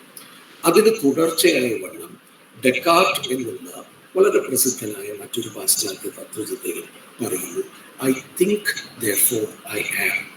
എന്താണ് മനുഷ്യനെ മനുഷ്യനാക്കുന്നത്? മനുഷ്യൻ മറ്റു ജീവജാലങ്ങളിൽ നിന്നും ലോകത്തുള്ള മറ്റു വസ്തുക്കളിൽ നിന്നും മനുഷ്യൻ എങ്ങനെ വ്യത്യസ്തനാകുന്നു എന്ന് ചോദിച്ചാൽ മനുഷ്യന് ചിന്തിക്കാനുള്ള ശേഷിയുണ്ട്, ചിന്തിക്കാനുള്ള കെൽപ്പുണ്ട്. ആ ചിന്തയിലൂടെ ലോകത്തെ മനസ്സിലാക്കുവാനും ലോകത്തെ വ്യാഖ്യാനിക്കുവാനും ഏറ്റവും കൂടുതൽ ലോകത്തെ മാറ്റിയെടുക്കുവാനും പരിണാമത്തിന് വിധേയമാക്കുവാനും മാറ്റത്തിന് വിധേയമാക്കുവാനുമുള്ള കെൽപ്പ് അല്ലെങ്കിൽ കഴിവ് മനുഷ്യനുണ്ട് എന്നതിൻ്റെ സൂചനയാണ് I think therefore I am. ഞാൻ ചിന്തിക്കുന്നു, ആയതിനാൽ ഞാൻ ഉണ്ട്. എൻ്റെ ഉണ്മ എന്ന് പറയുന്നത്, ഞാൻ ഉണ്ട് എന്ന് പറയുന്ന അവസ്ഥ സംജാതമാകുന്നത് എനിക്ക് ചിന്തിക്കാൻ കഴിയുന്നു എന്ന കാരണം കൊണ്ടാണ്. അപ്പോൾ ഇത്തരത്തിലുള്ള ഒരു വലിയ പാരഡൈം ഷിഫ്റ്റ് എന്ന് പറയട്ടെ, വലിയൊരു ചിന്താമണ്ഡലത്തിലുള്ള വലിയൊരു മാറ്റം, വലിയൊരു ഘടനാപരമായ ഒരു മാറ്റമാണ് ആധുനികത കൊണ്ടുവരുന്നത്. ആ ഘടനാപരമായ മാറ്റത്തിൻ്റെ ഏറ്റവും കേന്ദ്രസ്ഥാനത്ത് നിൽക്കുന്ന അല്ലെങ്കിൽ ആണിക്കല്ല് എന്ന് വിശേഷിപ്പിക്കാവുന്ന ബോധം എന്നത് മനുഷ്യന് ലോകത്തെ അറിയാൻ കഴിയും. മനുഷ്യൻ്റെ ബോധം ഉപയോഗിച്ച്, ബുദ്ധി ഉപയോഗിച്ച്, ചിന്ത ഉപയോഗിച്ച് മനുഷ്യന് ലോകത്തെ അറിയാൻ കഴിയും, ലോകത്തെ വ്യാഖ്യാനിക്കാൻ കഴിയും, ലോകത്തെ മാറ്റിമറിക്കാൻ കഴിയും എന്ന് പറയുന്ന ബോധം. നിങ്ങൾ പലപ്പോഴും ഏകലവ്യൻ്റെ കഥ കേട്ടിട്ടുണ്ടാവും. തള്ളവിരല് മുറിച്ചു നൽകേണ്ടി വന്ന ഏകലവ്യൻ്റെ കഥ. ജാതിയിൽ വ്യത്യസ്തനായതുകൊണ്ട് ദ്രോണാചാര്യരുടെ കീഴിൽ അസ്ത്രവിദ്യ അഭ്യസിക്കുവാനുള്ള അനുവാദം ലഭിക്കാത്തത് കൊണ്ട് അദ്ദേഹത്തെ ഗുരുവായി മനസ്സിൽ സങ്കല്പിച്ച് സ്വയം ശിക്ഷണം നൽകുകയും എന്നിട്ട് അസ്ത്രവിദ്യയിൽ അഗ്രഗണ്യനായി തീരുകയും ഒടുവിൽ ഗുരുവിനെ ചെന്ന് കാണുമ്പോൾ ഗുരുദക്ഷിണയായി ഏകലവ്യന്റെ പെരുവിരൽ ചോദിക്കുകയും ചെയ്യുന്ന കഥ നിങ്ങൾ കേട്ടിട്ടുണ്ടാവും. അന്ന് ഏകലവ്യൻ പെരുവിരൽ മുറിച്ചു കൊടുക്കുമ്പോൾ ഉണ്ടാകുന്ന സംഗതി എന്നത് ഈ പെരുവിരലാണ് മനുഷ്യന് ഏറ്റവും പ്രധാനപ്പെട്ട കാര്യം. മറ്റു ജീവികളിൽ നിന്നും കുരയ്ക്കന്മാർ നമ്മുടെ പോലെയാണ് എന്ന് പറയുന്നതിന് കാരണവും ഇത് തന്നെയാണ്. ഈ പെരുവിരൽ കൊണ്ടാണ് നമുക്ക് ലോകസ്ഥ വസ്തുക്കളെ ഗ്രഹിക്കാൻ കഴിയുന്നത്, കരത്തിൽ പിടിക്കാൻ കഴിയുന്നത്, കൈകൊണ്ട് പിടിക്കുകയും വളയ്ക്കുകയും മാറ്റുകയും ചെയ്യാൻ കഴിയുന്നത്. ഇത്തരത്തിൽ ലോകവുമായി ഒരർത്ഥത്തിൽ ആന്റഗണിസ്റ്റിക് ആയിട്ടുള്ള എതിരിൻ്റെ ഒരു ബന്ധം സ്ഥാപിക്കുവാനും ലോകത്തെ പ്രകൃതിയെ തന്നെ മാറ്റിയെടുക്കുവാനുമുള്ള കഴിവിൻ്റെ ഒരു സിമ്പിളായിട്ട് സൂചനയായിട്ടാണ് ഈ പെരുവിരലിനെ കാണുന്നത്. അന്ന് ദ്രോണാചാര്യൻ ഏകലവ്യന്റെ പെരുവിരൽ ഗുരുദക്ഷിണയായി നൽകണം എന്നാവശ്യപ്പെടുമ്പോൾ അദ്ദേഹം ആവശ്യപ്പെട്ടത് നിന്റെ മനുഷ്യത്വം അടിയറ വയ്ക്കുക എന്നുകൂടിയാണ്. ജാതിയുമായിട്ടുള്ളതിൻ്റെ ബന്ധം നിങ്ങൾക്ക് ആലോചിക്കാവുന്നതാണ്. എന്നിരുന്നാലും ഞാനത് പറയാൻ കാര്യം, ആധുനികതയുടെ ഘട്ടത്തിലാണ് ഈ മനുഷ്യന്റെ കെൽപ്പിനെ കുറിച്ച് അറിയാനുള്ള സാധ്യതയെക്കുറിച്ച് ഏറ്റവും വ്യക്തമായ ബോധമുണ്ടാകുന്നത്. അവിടെ തന്നെയാണ് ജ്ഞാനം എന്നത് വസ്തുനിഷ്ഠമാകാനുള്ള സാധ്യതയെക്കുറിച്ച് നമ്മൾ ബോധവാന്മാരായി മാറുകയും ചെയ്യുന്നത്. എന്താണ് നമ്മുടെ മുമ്പിലുള്ളൊരു വസ്തു? അത് മണ്ണായിരിക്കാം, ചിലപ്പോൾ ഒരു മരത്തിൻ്റെയോ ചെടിയുടെയോ ഇലകളായിരിക്കാം. അവയുടെ തലത്തിൽ നിന്നും പഠിച്ചുകൊണ്ട് അവയെ പരീക്ഷണ പ്രക്രിയകളിലൂടെ അവയെ വിധേയമാക്കിക്കൊണ്ട് നമുക്ക് അവയെ സംബന്ധിക്കുന്ന കൃത്യമായ ജ്ഞാനം, വസ്തുനിഷ്ഠമായ ജ്ഞാനം ഉണ്ടാക്കിയെടുക്കാൻ കഴിയും എന്ന് പറയുന്ന ഒരു ശാസ്ത്രീയമായ ബോധം ഉണ്ടായി വരുന്നൊരു കാലം കൂടിയാണിത്. അതിൽ ഒരു കാര്യം കൂടി സൂചിപ്പിക്കേണ്ടതുണ്ട്. ഇത് പലപ്പോഴും നമ്മൾ അത് പ്രത്യേകിച്ച് പാശ്ചാത്യ ചിന്തയിൽ ഇത് അവിടെ സ്വതസിദ്ധമായി സ്വാഭാവികമായി പാശ്ചാത്യ നാടുകളിൽ ഉയർന്നു വന്ന ഒരു ജ്ഞാനോദയമായി, അവരുടെ തന്നെ മനസ്സിൻ്റെ വലിയൊരു വികാസമായി, അവരുടെ ചിന്താമണ്ഡലത്തിൻ്റെ വലിയൊരു മുന്നോട്ട് കാൽവെപ്പായിട്ടാണ് പലപ്പോഴും ഇതിനെ പ്രതിനിധാനം ചെയ്യുന്നത്. പലപ്പോഴും ഇതിനെക്കുറിച്ച് പറയപ്പെടുന്നത് അങ്ങനെയാണ്. പക്ഷെ യഥാർത്ഥത്തിൽ ആ ചരിത്രഘട്ടം എന്ന് പറയുന്നത് അറബ് നാടുകളിൽ നിന്നും, ചൈനയിൽ നിന്നും, ഇന്ത്യയിൽ നിന്നും, ഏഷ്യയിൽ നിന്നും പ്രധാനമായിട്ടും ധാരാളം ജ്ഞാനങ്ങൾ, ധാരാളം ഗ്രന്ഥങ്ങൾ, അത് ആസ്ട്രോണമിയുമായി ബന്ധപ്പെട്ട്, ഓപ്റ്റിക്സുമായി ബന്ധപ്പെട്ട്, ഫിസിക്സ്, കെമിസ്ട്രി എന്നെല്ലാം നമ്മൾ ഇന്ന് വിശേഷിപ്പിക്കുന്ന വിഷയങ്ങളുമായി ബന്ധപ്പെട്ട് ഇവിടെ നടന്നിരുന്ന പരീക്ഷണങ്ങളുടെയും ജ്ഞാനപ്രവൃത്തികളുടെയും ഫലമായി ഉണ്ടായ അനേകം ശാസ്ത്ര ഗ്രന്ഥങ്ങൾ eastern Roman empire, Constantinople, Istanbul എന്ന് ഇന്ന് നമ്മൾ വിളിക്കുന്ന ആ പട്ടണത്തിൽ, അവിടുത്തെ കിഴക്കൻ റോമൻ എംപയറിൻ്റെ തലസ്ഥാനത്ത് ഉണ്ടാവുകയും ആ ഈസ്റ്റേൺ റോമൻ എംപയറിൽ നിന്ന് അത് റോമിലേക്ക് എത്തുകയും അത് ലത്തീനിലേക്ക് പരിഭാഷപ്പെടുത്തുകയും ചെയ്തതോടെ അന്ന് വരെ പാശ്ചാത്യ നാടുകളിൽ ഉണ്ടായിരുന്നില്ലാത്ത വലിയ ഒരു ബോധത്തിൻ്റെ വിസ്ഫോടനം എന്ന് പറയുന്നത് അവിടെ നടക്കുന്നു. ഇപ്പം നിങ്ങൾ ഒരുപക്ഷെ നെയിം ഓഫ് ദ റോസ് എന്ന് പറയുന്ന ഉംബർട്ടോ ഈക്കോയുടെ പ്രസിദ്ധമായ ഒരു നോവലുണ്ട്. അത് മധ്യകാല യുഗങ്ങളിൽ ഇറ്റലിയിലുള്ള ഒരു മൊണാസ്റ്ററിയിൽ പാതിരിമാരുടെ ഒരു സ്ഥലത്ത് നടന്ന ഒരു കൊലപാതകത്തെക്കുറിച്ച് അന്വേഷിക്കാൻ വേണ്ടിയിട്ട്, ഒരു ഡിറ്റക്റ്റീവ് സ്റ്റോറിയാണത്. പക്ഷേ കൊലപാതകത്തെക്കുറിച്ച് അന്വേഷിക്കാനായിട്ട് ഒരു പാതിരി, ഒരു പുരോഹിതൻ അയാളുടെ അസിസ്റ്റന്റിൻ്റെ ഒപ്പം അവിടെ എത്തുന്ന ഒരു ഘട്ടമാണ്. അയാളുടെ കയ്യിൽ ഉള്ളത്, അവിടെ പ്രധാനപ്പെട്ടതായിട്ട് അയാളുടെ കയ്യിലുള്ളത് ഒരു ലെൻസാണ്. ഈ ലെൻസ് വെച്ച് നോക്കിയാൽ ഈ എഴുതപ്പെട്ടിട്ടുള്ള മാനുസ്ക്രിപ്റ്റ്സ് ഉണ്ട്, കൈകൊണ്ട് എഴുതിയിട്ടുള്ള ഗ്രന്ഥങ്ങൾ, ആ ഗ്രന്ഥങ്ങളിൽ കാണുന്ന കാര്യങ്ങൾ വലിപ്പം വെച്ച് കാണാൻ കഴിയുന്ന ഒരു സ്ഥിതി. ഇത് ഇദ്ദേഹത്തിന് ലഭിച്ചിരിക്കുന്നത് യഥാർത്ഥത്തിൽ അറബ് നാടുകളിൽ നിന്നാണ്. ഓപ്റ്റിക്സ് എന്ന് പറയുന്ന ഈ ലെൻസ് ഉപയോഗിച്ച് വലിപ്പം വരുത്താനും ചെറുപ്പമാക്കാനും അത് വെച്ചിട്ട് സൂര്യരശ്മികളെ ഒരു പ്രത്യേക കേന്ദ്രസ്ഥാനത്തേക്ക് ക്രോഡീകരിക്കുവാനും ഒക്കെയുള്ള വിദ്യ എന്ന് പറയുന്നത് ആസ്ട്രോണമിയുടെ വന നിരീക്ഷണ ശാസ്ത്രം എന്ന് പറയുന്നതുമായി ബന്ധപ്പെട്ട് തന്നെ ഇത്തരം ലെൻസുകൾ ഉണ്ടാക്കുകയും ഓപ്റ്റിക്സ് ഉണ്ടാക്കുകയും അതുമായി ബന്ധപ്പെട്ടിട്ടുള്ള ജിയോമെട്രിയുടെയും ഗണിതശാസ്ത്രത്തിൻ്റെയും ധാരണകൾ. ഒരു ഉദാഹരണം 3.14 എന്ന് പറയുന്ന പൈയിനെ കുറിച്ച്, പൈ എന്ന് പറയുന്ന മൂല്യത്തെക്കുറിച്ച്, ഒരു വൃത്തത്തിൻ്റെ ഡയമീറ്ററും അതിൻ്റെ റേഡിയസും തമ്മിലുള്ള ബന്ധം, ചുറ്റളവും ഡയമീറ്ററും എന്താ പറയുക, വ്യാപ്തിയും, മലയാളം എനിക്ക് കിട്ടില്ല. എന്താണ് ഡയമീറ്ററിന് പറയാം? ചുറ്റളവ് ഡയമീറ്ററാണ്. ഈ റേഡിയസിന് എന്താ പറയുക? കേന്ദ്രസ്ഥാനത്ത് ആരം. ഓക്കെ. ഇതാണ് ഈ ഇംഗ്ലീഷും മലയാളം കൂടിയുള്ള അത് നിങ്ങൾക്ക് മനസ്സിലാവുന്ന പ്രതീക്ഷിക്കുന്നു. അപ്പോൾ ഇത് തമ്മിലുള്ള ബന്ധം എന്ന് പറയുന്നത് ഈ 3.14 വെച്ചിട്ടാണ്. 3.14 ആദ്യം ആരാണ് അത് കൃത്യമായി ലഭിച്ചെടുത്തത് എന്നുള്ളത് യഥാർത്ഥത്തിൽ അറബ് നാടുകളിലും ചൈനയിലും ഇന്ത്യയിലും ഒക്കെ അത് ചെയ്തിട്ടുണ്ട്. അവിടെ നിന്നാണ് അത് അങ്ങോട്ട് പോകുന്നത്. ഒരുപക്ഷെ നിങ്ങൾ ബ്ലാക്ക് അഥീന എന്ന് പറയുന്ന ഒരു പുസ്തകം വായിക്കുകയാണെങ്കിൽ യഥാർത്ഥത്തിൽ പാശ്ചാത്യ ജ്ഞാനങ്ങളുടെ പൗരസ്ത്യമായ വേരുകൾ എന്ത് എന്ന് വളരെ കൃത്യമായിട്ട് നിങ്ങൾക്ക് മനസ്സിലാക്കാൻ കഴിയും. ഇന്ന് ആ പുസ്തകത്തെക്കുറിച്ച് ചെറിയ അഭിപ്രായ വ്യത്യാസങ്ങൾ പലരും പ്രകടിപ്പിച്ചിട്ടുണ്ട്. പക്ഷേ എന്നാലും ചരിത്രപരമായ ഒരു പ്രക്രിയയുടെ ആധാരം എന്തായിരുന്നു എന്ന് ഏതാണ്ടൊരു ധാരണ കിട്ടാൻ അത് നിങ്ങളെ സഹായിക്കും. ഞാൻ പറഞ്ഞു വന്നത്, പാശ്ചാത്യമായ ഒരു ജ്ഞാനമണ്ഡലത്തിൽ അറബ് നാടുകളിൽ നിന്നും ചൈനയിൽ നിന്നും ഇന്ത്യയിൽ നിന്നുമുള്ള ജ്ഞാനങ്ങളെ ലത്തീൻ ഭാഷയിലേക്ക് പരിഭാഷപ്പെടുത്തി പിന്നീട് അത് മറ്റ് പാശ്ചാത്യ ഭാഷകളിലേക്ക് വീണ്ടും പരിഭാഷപ്പെടുത്തിയതിൻ്റെ ഫലമായാണ് യഥാർത്ഥത്തിൽ പാശ്ചാത്യ നാടുകളിലെ ആധുനികത എന്ന് പറയുന്നത് ഇത്ര വലിയൊരു വിസ്ഫോടനം ഉണ്ടാകുന്നത്. നമ്മളൊരു കാര്യം ശ്രദ്ധിക്കേണ്ടതുണ്ട്.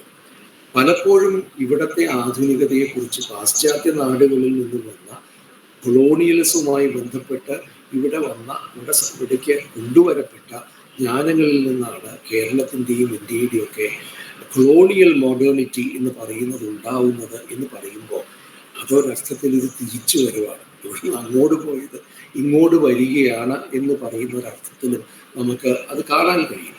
അതേ ജ്ഞാനങ്ങളായിരുന്നില്ല, അവയുടെ വികസിതമായ മാതൃകകളാണ് ഇങ്ങോട്ട് വന്നത് എന്ന് മാത്രം.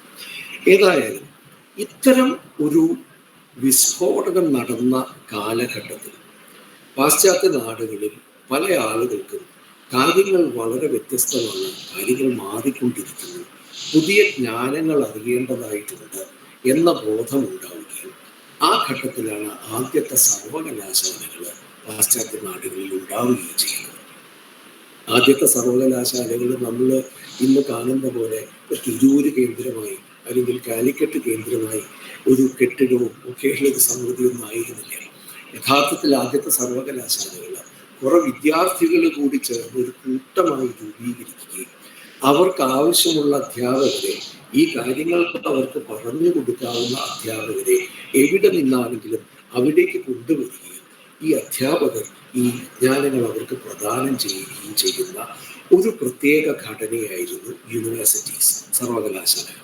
ആദ്യത്തെ സർവകലാശാല എന്ന് പറയുന്നത് ബുളോണ, BOLOGNA, ബുളോണ എന്ന് പറയുന്ന സ്ഥലത്താണ് ആരംഭിക്കുന്നത്. പിന്നീട് അത് പാരീസിൽ ആരംഭിക്കുന്നു, പിന്നീട് അത് ഓക്സ്ഫോർഡിൽ വരുന്നു. ആ കാലത്ത് സർവകലാശാലകൾ ഏതെങ്കിലും ഒരു സ്ഥലത്ത് കൃത്യമായി നിൽക്കുന്നവയായിരുന്നില്ല, അവ സഞ്ചരിക്കുന്നവ കൂടിയായിരുന്നു. അവിടെയാണ് യൂണിവേഴ്സിറ്റാറ്റിസ് എന്നുള്ള വാക്ക് വരുന്നത്, സങ്കല്പം വരുന്നത്. യൂണിവേഴ്സിറ്റാറ്റിസ്, ലോകത്ത് ജ്ഞാനങ്ങൾ മുഴുവനും നമുക്ക് പ്രാപ്യമാണ്. ലോകത്തിനെ മുഴുവനും അറിയാനുള്ള ഒരു ശേഷി നമുക്കുണ്ട്. ലോകത്തെ മുഴുവനും അറിയാനുള്ള സാധ്യതകൾ തുറക്കുന്ന ഒരു സ്ഥാപനമായിട്ട്, ഒരു കൂട്ടമായിട്ടാണ് ഇത് ഉണ്ടായിത്തീരുന്നത്. അപ്പോൾ ആദ്യകാലത്തെ സർവകലാശാലകളിൽ ഈ ആധുനികമായി അവിടെ വന്നിരിക്കുന്ന വിജ്ഞാന ശാഖകൾ, അറിവുകൾ എന്ന് പറയുന്നത്, അത് ആദ്യകാലങ്ങളിൽ ഈ വിദ്യാർത്ഥികൾക്ക് നൽകുകയും പ്രദാനം ചെയ്യുകയും ആ ഒരു പ്രക്രിയയിലൂടെ ഒരർത്ഥത്തിൽ ശാസ്ത്രം, ഇന്ന് നാം അറിയുന്ന ശാസ്ത്ര വിഷയങ്ങളുടെ തുടക്കം ഉണ്ടാവുകയും അതിനുശേഷം സാമൂഹ്യ ശാസ്ത്രങ്ങളും മാനവിക വിഷയങ്ങളും അതിനുശേഷം വികസിക്കുകയും ചെയ്യുന്നവയാണ്. ആദ്യകാലത്തെ സർവകലാശാലകളിൽ നിങ്ങൾക്ക് അത്ഭുതം തോന്നും, പ്രധാനമായും 4 വിജ്ഞാന മേഖലകളാണ് ഉണ്ടായിരുന്നത്. ഒന്ന് മെഡിസിൻ എന്ന് പറഞ്ഞാൽ ചികിത്സ, ആരോഗ്യശാസ്ത്രം. അത് ആ കാലത്ത് അവിടെ നിലനിന്നിരുന്ന ഹ്യൂമേഴ്സ് എന്ന് നമ്മളിവിടെ എന്താ പറയുക, പിത്തം, കഫം എന്നൊക്കെ പറയുന്ന 4 വ്യവഹാരങ്ങളെ കുറിച്ച് പറയാറുണ്ട്. അതിന് സമാനമായ രീതിയിലുള്ള 4 ഹ്യൂമേഴ്സിനെ കുറിച്ച് ഉള്ളൊരു ധാരണ അവിടെ ഉണ്ടായിരുന്നു. ഇവിടുത്തെ ആയുർവേദത്തിലെ ധാരണയ്ക്ക് സമാനമായ ഒരു ധാരണ അവിടെ ഉണ്ടായിരുന്നു. അത്തരം ഒരു സങ്കല്പത്തിൽ അടിസ്ഥാനപ്പെടുത്തിയിട്ടുള്ള ഒരു ചികിത്സാ സമ്പ്രദായവും പാശ്ചാത്യ നാടുകളിൽ ഉണ്ടായിരുന്നു. പക്ഷേ അറബ് നാടുകളിൽ നിന്നും പ്രധാനമായിട്ടും രോഗത്തെക്കുറിച്ചും രോഗചികിത്സയെക്കുറിച്ചുമുള്ള പല ധാരണകളും വരികയും അതിൻ്റെ ഫലമായി അവിടുത്തെ ഈ ചികിത്സാ സമ്പ്രദായങ്ങൾ തന്നെ മാറി വരികയും വികസിക്കുകയും ചെയ്തു. അപ്പോൾ അത്തരത്തിലുള്ള മെഡിസിനെ കുറിച്ചുള്ള പഠനം. രണ്ടാമത്തത് ഫിലോസഫി എന്ന് പറയുന്നത്. ഈ ഫിലോസഫി വളരെ രസകരമായ കാര്യമാണ്. നമ്മൾ ഇന്ന് അറിയുന്ന ഫിലോസഫി അല്ല അത്. ആ ഫിലോസഫിയിൽ യഥാർത്ഥത്തിൽ നാച്ചുറൽ ഫിലോസഫി എന്ന് പറയുന്നത് ലോകത്തെക്കുറിച്ച് പഠിക്കുന്നതൊക്കെ നമുക്ക് കാണാനാകുന്ന ദൃഷ്ടിഗോചരമായിട്ടുള്ള ലോകത്തെക്കുറിച്ച് പഠിക്കുന്നതൊക്കെ ഫിലോസഫിയുടെ ഭാഗമായിരുന്നു. ഇന്നും അതെ, ഓക്സ്ഫോർഡിലെ ഫിസിക്സ് ഡിപ്പാർട്ട്മെന്റിന്റെ ഇന്നുള്ള ഫിസിക്സ് ഡിപ്പാർട്ട്മെന്റിന്റെ ആദ്യകാലത്തെ പേര് എന്ന് പറയുന്നത് ഡിപ്പാർട്ട്മെന്റ് ഓഫ് നാച്ചുറൽ ഫിലോസഫി എന്നാണ്. നേച്ചറിന്റെ, പ്രകൃതിയുടെ ഫിലോസഫിയാണ് ശാസ്ത്രം. എന്നാൽ പ്രകൃതിക്ക് അപ്പുറം പോകുന്ന, പ്രകൃതി അതീതമായ കാര്യങ്ങളെക്കുറിച്ച്, മനസ്സിനെക്കുറിച്ച്, സൈക്കോളജിയെക്കുറിച്ച്, അല്ലെങ്കിൽ അതീതമായ ജ്ഞാനങ്ങളെക്കുറിച്ചുള്ള ചിന്തയാണ് നാച്ചുറൽ അല്ലാത്ത ഫിലോസഫി, ട്രാൻസെൻഡന്റൽ ഫിലോസഫി എന്ന് പറയുന്നത്. അപ്പോൾ നമ്മൾ ഇന്ന് കാണുന്ന ഫിലോസഫിയും ഫിസിക്സും തമ്മിലുള്ള വേർതിരിവ്, അല്ലെങ്കിൽ ഫിലോസഫിയും സയൻസും തമ്മിലുള്ള വേർതിരിവ് അന്ന് നിലനിന്നിരുന്നില്ല.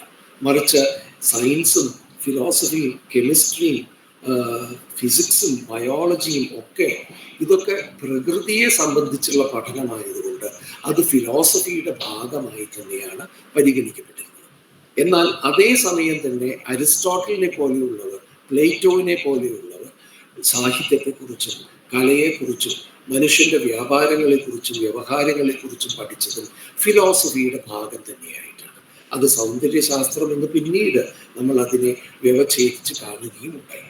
എന്നിരുന്നാലും ആദ്യകാലത്ത് 4 ഡിസിപ്ലിൻസ്, 4 വിജ്ഞാന മേഖലകളാണ് ഉണ്ടായിരുന്നത്. 1 മെഡിസിൻ, 2 ഫിലോസഫി, 3 നിയമം. ഈ നിയമത്തിന് വളരെ പ്രധാനപ്പെട്ട ഒരു സ്വഭാവം ഉണ്ടായിരുന്നു. കാരണം ഈ കാലം എന്ന് പറയുന്നത് വിശുദ്ധ റോമൻ സാമ്രാജ്യത്തിൻ്റെ ഒരു കാലമാണ്. അപ്പോൾ 2 തരത്തിലുള്ള അധികാര സ്ഥാനങ്ങൾ ഉണ്ടായിരുന്നു. ഒന്ന്, റോമൻ കത്തോലിക് സഭ എന്ന് പറയുന്ന യൂറോപ്പിനെ മുഴുവനും ഒരർത്ഥത്തിൽ അവരുടെ വിശ്വാസ പ്രമാണങ്ങളെയും അവരുടെ പള്ളിയുമായി ബന്ധപ്പെട്ട വ്യവഹാരങ്ങളെയും മുഴുവനും ഭരിച്ചിരുന്ന ഒരു പള്ളി എന്ന നിലയ്ക്ക്, സഭ എന്ന നിലയ്ക്ക് റോമൻ കത്തോലിക്ക സഭ വലിയ അധികാരങ്ങൾ കൈയാളിയിരുന്നു. അവർക്ക് ധാരാളം സ്വത്തുവകകളും ധാരാളം സ്ഥലങ്ങളും വലിയ പള്ളികളും അധികാര സ്ഥാനങ്ങളും ഒക്കെ ഉണ്ടായിരുന്നു. പക്ഷെ ഇതിന് സമാന്തരമായി തന്നെ ഓരോ രാജ്യങ്ങളിലും, ഇന്നത്തെ രീതിയിലുള്ള രാജ്യങ്ങളല്ല, നമുക്കൊരുപക്ഷെ നാട്ടുരാജ്യങ്ങൾ എന്ന് വിശേഷിപ്പിക്കാവുന്ന ഓസ്ട്രിയ, ജർമ്മനി, ബെൽജിയം, ഫ്രാൻസ് മുതലായ, അല്ലെങ്കിൽ നോർമാൻഡി മുതലായ സ്ഥലങ്ങളിലൊക്കെ അതത് സ്ഥലങ്ങളിൽ രാജാക്കന്മാരോ അല്ലെങ്കിൽ സെക്കുലർ എന്ന് വിളിക്കാവുന്ന ഈ ദൈവീകമായ സഭയുമായി ബന്ധം ഇല്ലാത്ത രീതിയിലുള്ള ഒരു അധികാര വ്യവസ്ഥയും നിലനിന്നിരുന്നു. ഇതിന് 2നും നിയമാവലികളുണ്ടായിരുന്നു. എവിടെയാണ് ദൈവത്തിൻ്റെ നിയമം, എവിടെയാണ് മനുഷ്യന്റെ നിയമം അല്ലെങ്കിൽ രാജാവിൻ്റെ നിയമം എന്ന് കൃത്യമായ വ്യവച്ഛേദവും ഉണ്ടായിരുന്നു. ആ കാലത്ത് ഏറ്റവും രസകരമായൊരു കാര്യം എന്നത്, ഒരു പാതിരിയോ ഒരു പുരോഹിതനോ ഒരു കുറ്റകൃത്യം ചെയ്തിട്ടുണ്ടെങ്കിൽ ആ പുരോഹിതനെ രാജാവിൻ്റെ നിയമത്തിന് കീഴിൽ കൊണ്ടുവരാനുള്ള അധികാരം ഉണ്ടായിരുന്നില്ല. മറിച്ച് അത് സഭയ്ക്ക് കീഴിലുള്ള ഒരു നിയമവ്യവസ്ഥയ്ക്ക് കീഴിലെ അയാളുടെ വിചാരണയും കുറ്റവും ശിക്ഷയും ഒക്കെ നടക്കുകയാണ്. നമ്മൾ ഒരു കാര്യം ആലോചിച്ചാൽ മതി. ഒരു കാലത്ത് കേരളത്തിലെ ഈ ക്ഷേത്ര ഗ്രാമങ്ങളുണ്ടായിരുന്നു. പ്രധാനമായും ബ്രാഹ്മണരുടെ അധികാര വ്യവസ്ഥയ്ക്ക് കീഴിൽ പ്രവർത്തിച്ചിരുന്ന ക്ഷേത്ര ഗ്രാമങ്ങൾ ഏതാണ്ട് 64 ക്ഷേത്ര ഗ്രാമങ്ങൾ കേരളത്തിലും കർണാടകത്തിലുമായിട്ടുണ്ടായിരുന്നു എന്ന് കേശവൻ വെളുത്താട്ട്, ചരിത്രകാരനായ കേശവൻ വെളുത്താട്ട് കണ്ടെത്തുകയും അതിൻ്റെ ബന്ധപ്പെട്ട കാര്യങ്ങൾ അദ്ദേഹം നിർദ്ധാരണം ചെയ്യുകയും ചെയ്തിട്ടുണ്ട്. ഈ ക്ഷേത്ര ഗ്രാമങ്ങൾ യഥാർത്ഥത്തിൽ രാജാക്കന്മാരോ നാടുവാഴികളോ ഇവിടെ ഉണ്ടായിരുന്നപ്പോഴും, അല്ലെങ്കിൽ ഒരു പൊതു ജന സമ്പ്രദായം ഇവിടെ ഉണ്ടായിരുന്നപ്പോഴും, ഈ ക്ഷേത്ര ഗ്രാമങ്ങൾ, അതിനെയാണ് ദേവസ്വം എന്ന് വിളിക്കുന്നത്, അല്ല, ദേവസ്വം എന്ന് വിളിക്കുന്നത്, അത് ബ്രാഹ്മണരുടെ അധികാരത്തിന് കീഴിലായിരുന്നു. അവർ ഈ നാടുവാഴികളുടെയോ രാജാക്കന്മാരുടെയോ അധികാരത്തിന് കീഴിലായിരുന്നില്ല. ഇവർ നിർവഹിക്കുന്ന ഒരു നിയമാവലി ക്ഷേത്രത്തിനകത്ത് നടത്തുന്ന ഒരു സമ്പ്രദായം നിലനിന്നിരുന്നു. ഞാനിത് രണ്ടും തുല്യം എന്നല്ല പറയുന്നത്, സമാനതകളുണ്ട് രണ്ടിനും.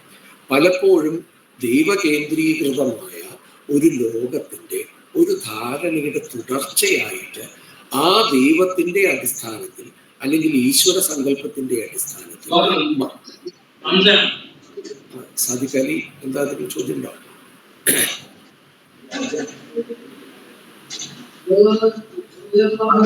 സാദിഖ് അലിയുടെ മൈക്ക് ഓണാണ്, അത് ഓഫാക്കും. അല്ല, ചോദ്യം നീ ചോദിച്ചോട്ടെ. ചോദ്യമല്ല, ഓണായപ്പോ. സാദിഖ് അലി ഓഫാക്കി. ഇത് രണ്ടും തുല്യമാണ് എന്നല്ല ഞാൻ പറയാൻ ശ്രമിച്ചത്. ഇവ സമാന്തരമായ രണ്ട് ഉദാഹരണങ്ങളാണ്. കാരണം ദൈവകേന്ദ്രീകൃതമായ ഒരു വ്യവസ്ഥയുടെ തുടർച്ച ഇത്തരം സഭകളിലൂടെ ഒരു വശത്ത്, അല്ലെങ്കിൽ നമ്മുടെ ക്ഷേത്ര ഗ്രാമങ്ങളിലൂടെ തുടരുകയും, ദൈവകേന്ദ്രീകൃതം എന്ന് പറയുമ്പോഴും ഒരു കാര്യം മനസ്സിലാക്കണം, അത് ചില മനുഷ്യരെ തന്നെ കേന്ദ്രസ്ഥാനത്ത് നിർത്തിയിരുന്നത്. ദൈവം എന്നുള്ളത് ഒരർത്ഥത്തിൽ ഒരു എക്സ്ക്യൂസ് എന്ന് പറയില്ലേ, കേരളത്തിൽ വളരെ വ്യക്തമായിട്ടും അങ്ങനെ തന്നെയായിരുന്നു. ക്ഷേത്രത്തിന്റെ മറയിൽ ഒരു ചെറിയ വിഭാഗം മനുഷ്യർ അധികാരം കൈയാളുകയും സ്വത്തും ഒക്കെ അവരുടെ കൈപ്പിടിയിലാക്കുകയും ചെയ്യുന്ന കൃത്യമായ പ്രക്രിയയാണ് നടന്നത്. അവിടെയും അതേപോലെ തന്നെയായിരുന്നു.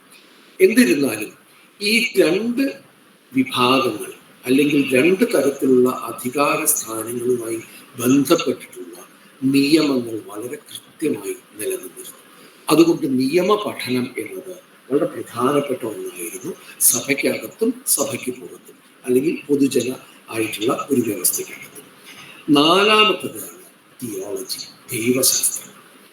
അപ്പോൾ ഇവിടെ വളരെ രസകരമായൊരു കാര്യം വരുന്നത്, ആ കാലത്ത് ദൈവശാസ്ത്രം എന്നത് ആധുനികമായ ധാരണകൾ സംക്രമിച്ചതോടുകൂടി അതുവരെ നിലനിന്നിരുന്ന ദൈവശാസ്ത്ര ബോധങ്ങൾ ചോദ്യം ചെയ്യപ്പെടുകയും പുതിയ രീതിയിൽ ഈശ്വര സങ്കല്പത്തെയും അല്ലെങ്കിൽ ക്രൈസ്തവമായ സങ്കല്പങ്ങളെയും അല്ലെങ്കിൽ ഗോസ്പൽസ് എന്ന് പറയുന്ന ദൈവം പറഞ്ഞതായി അല്ലെങ്കിൽ ഇദ്ദേഹത്തിൻ്റെ ക്രിസ്തുവിൻ്റെ ശിഷ്യ നൽകിയിരിക്കുന്ന മൊഴികളുടെ യഥാർത്ഥ രൂപങ്ങൾ എന്തായിരുന്നു, സത്യം എന്താണ് എന്ന് അവയിൽ തന്നെ ചുഴിഞ്ഞു നോക്കിക്കൊണ്ട് ഇന്ന് നമ്മൾ ഉപയോഗിക്കുന്ന വ്യാഖ്യാന ശാസ്ത്രങ്ങളുടെയൊക്കെ സോഴ്സ് ആയിട്ടുള്ള ഹെർമനിയോട്ടിക്സ് എന്ന് പറയും. ഈ ഹെർമനിയോട്ടിക്സ് വരുന്നത് ആ കാലത്ത് നിന്നാണ്. എന്താണ് ഹെർമനിയോട്ടിക്സിന്റെ പ്രത്യേകത എന്ന് ചോദിച്ചാൽ, നിങ്ങൾക്കൊരു ഗ്രന്ഥം കിട്ടും. ആ ഗ്രന്ഥത്തിൽ അത് പീറ്ററോ മാർക്കോ അത്തരത്തിൽ യേശുവിൻ്റെ ശിഷ്യരായ ആരെങ്കിലും അദ്ദേഹത്തിൻ്റെ ജീവിതത്തെക്കുറിച്ചും അദ്ദേഹത്തിൻ്റെ പാഠങ്ങളെക്കുറിച്ചും അദ്ദേഹം നൽകിയിരിക്കുന്ന കാഴ്ചകളെക്കുറിച്ചും ഒക്കെ ഉള്ള ഒരു വിവരണമായിരിക്കും. അതാണ് ഗോസ്പൽ എന്ന് പറയുന്നത്. ആ ഗോസ്പൽ വായിക്കുമ്പോൾ എന്താണ് ഇതിൻ്റെ യഥാർത്ഥ അർത്ഥം? ആ അർത്ഥം ചോദിക്കുന്നതിന് മുൻപ് യഥാർത്ഥത്തിൽ പീറ്റർ അല്ലെങ്കിൽ മാർക്ക് അല്ലെങ്കിൽ ലൂക്ക് എന്ന് പറയുന്ന ഈ ശിഷ്യർ എഴുതിയിരിക്കുന്നത് ഇത് തന്നെയാണോ? നമ്മളിവിടെ പാഠവിമർശം എന്ന് പറയില്ലേ, കാളിദാസൻ എഴുതിയിരിക്കുന്നത് ഇത് തന്നെയാണോ, അതോ ഇത് പ്രക്ഷിപ്തമാണോ, ഇത് പിന്നീട് കൂട്ടിച്ചേർത്തതാണോ, വേറെ വല്ലവരും എഴുതി ചേർത്തതാണോ? ഉത്തരകാണ്ഡം പ്രക്ഷിപ്തമാണ് എന്ന് പറയുന്നു. അങ്ങനെ നോക്കുകയാണെങ്കിൽ രാമായണം മുഴുവൻ പ്രക്ഷിപ്തമാണ് എന്ന് പറയേണ്ടി വരികയായിരിക്കും. പക്ഷെ പിന്നീട് കൂട്ടിച്ചേർത്തതാണോ? അതെങ്ങനെയാണ് കണ്ടെത്തുക?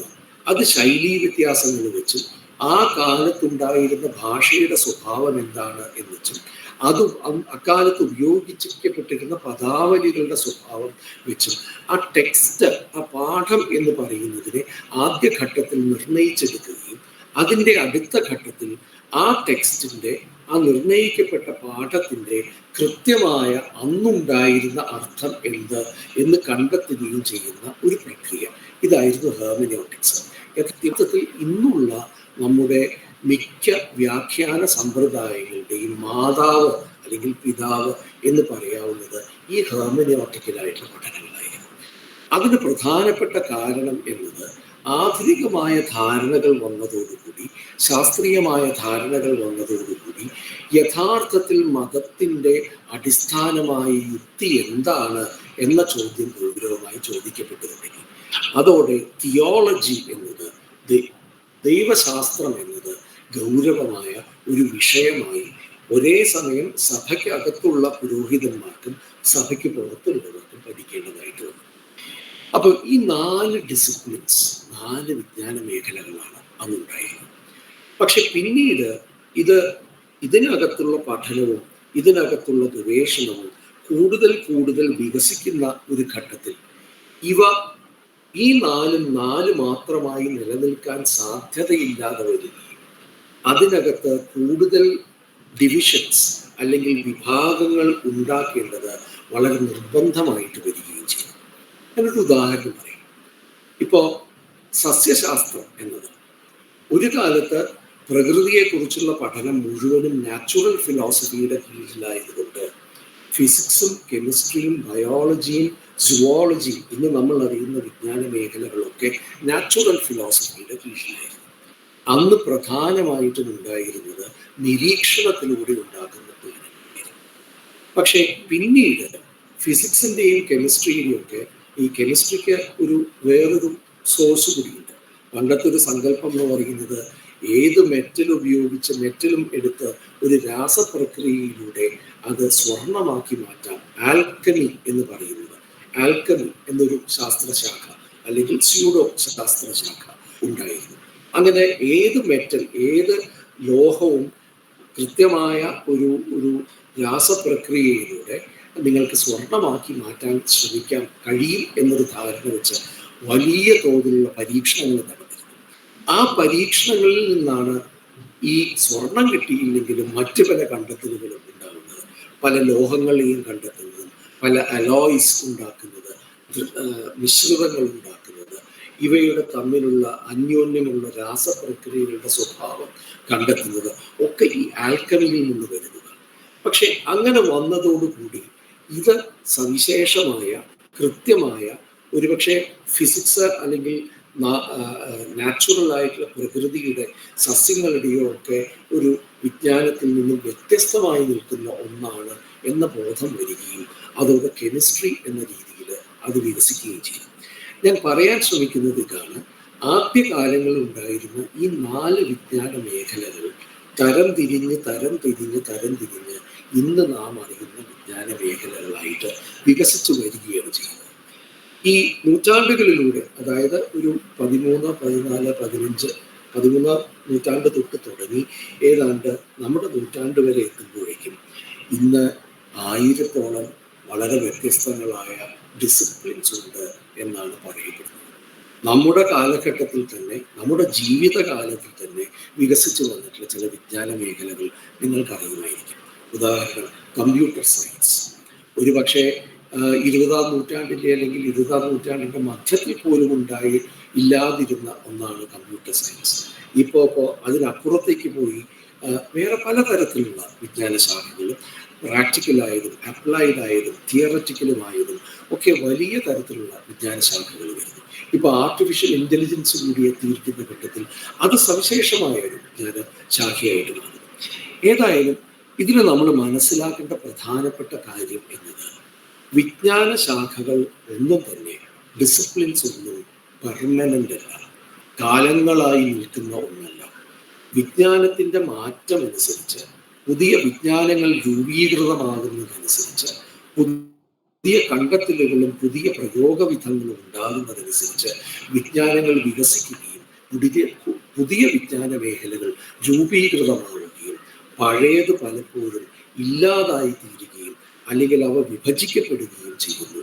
വിജ്ഞാനം എന്ന് പറയുന്നത്, വിജ്ഞാന ശാഖകൾ എന്ന് പറയുന്നത് ചരിത്രപരമാണ്, മാറ്റത്തിന് വിധേയമാണ്. ഇന്ന് നാം അറിയുന്ന ഒന്നല്ല നാളെ ഉണ്ടാകാൻ പോകുന്നത്. ഇന്നലെ ഉണ്ടായിരുന്ന പോലെയല്ല ഇന്നത്തെ നമ്മുടെ വിജ്ഞാന ശാഖകൾ എന്ന് പറയുന്നതാണ് അടിസ്ഥാനമായി ഇതിൽ നിന്നും മനസ്സിലാക്കാൻ കഴിയുന്നത്. ഞാൻ ആദ്യത്തെ ഒരു ഭാഗം കഴിഞ്ഞു. ഇതിനെക്കുറിച്ച് എന്തെങ്കിലും ചോദ്യങ്ങളുണ്ടെങ്കിൽ നിങ്ങൾക്ക് ചോദിക്കാം. എല്ലാവരും ഉണ്ടല്ലോ, അവിടെ കേൾക്കുന്നുണ്ടോ? എന്തെങ്കിലും ചോദ്യങ്ങളുണ്ടെങ്കിൽ ആദ്യത്തെ ഒരു സെക്ഷൻ പ്രധാനമായിട്ടും എങ്ങനെയാണ് വിജ്ഞാന മേഖലകൾ രൂപീകൃതമായത്, അവയുടെ ചരിത്രപരമായ ഒരു സ്വഭാവം എന്നത് സൂചിപ്പിക്കാനായിട്ടാണ് ആദ്യത്തെ ഭാഗങ്ങൾ പറയുന്നത്. എന്തെങ്കിലും ചോദ്യങ്ങളോ സംശയങ്ങളോ അഭിപ്രായങ്ങളോ ഉണ്ടെങ്കിൽ പറയാം. പക്ഷേ ഇതുവരെ പറഞ്ഞത് ഈ ഡിസിപ്ലിൻ എന്ന് പറയുന്ന സങ്കല്പം നമ്മുടെ ചരിത്രത്തിൽ രൂപപ്പെട്ടു വന്നതിനെ കുറിച്ചാണ്. അതിനെ നമ്മളെ മോഡേണിറ്റിക്കായിട്ട് ബന്ധിപ്പിച്ചുകൊണ്ടും സർവകലാശാലകളുടെ രൂപീകരണമായിട്ട് ബന്ധിപ്പിച്ചുകൊണ്ടൊക്കെ മാഷ് പറഞ്ഞു. അപ്പം അതുമായി ചേർത്ത് നിങ്ങൾക്ക് എന്തെങ്കിലും ചോദിക്കാനുണ്ടെങ്കിൽ ചോദിക്കാം. മൈക്ക് ഓണാക്കിയിട്ട് ചോദിച്ചാൽ മതി.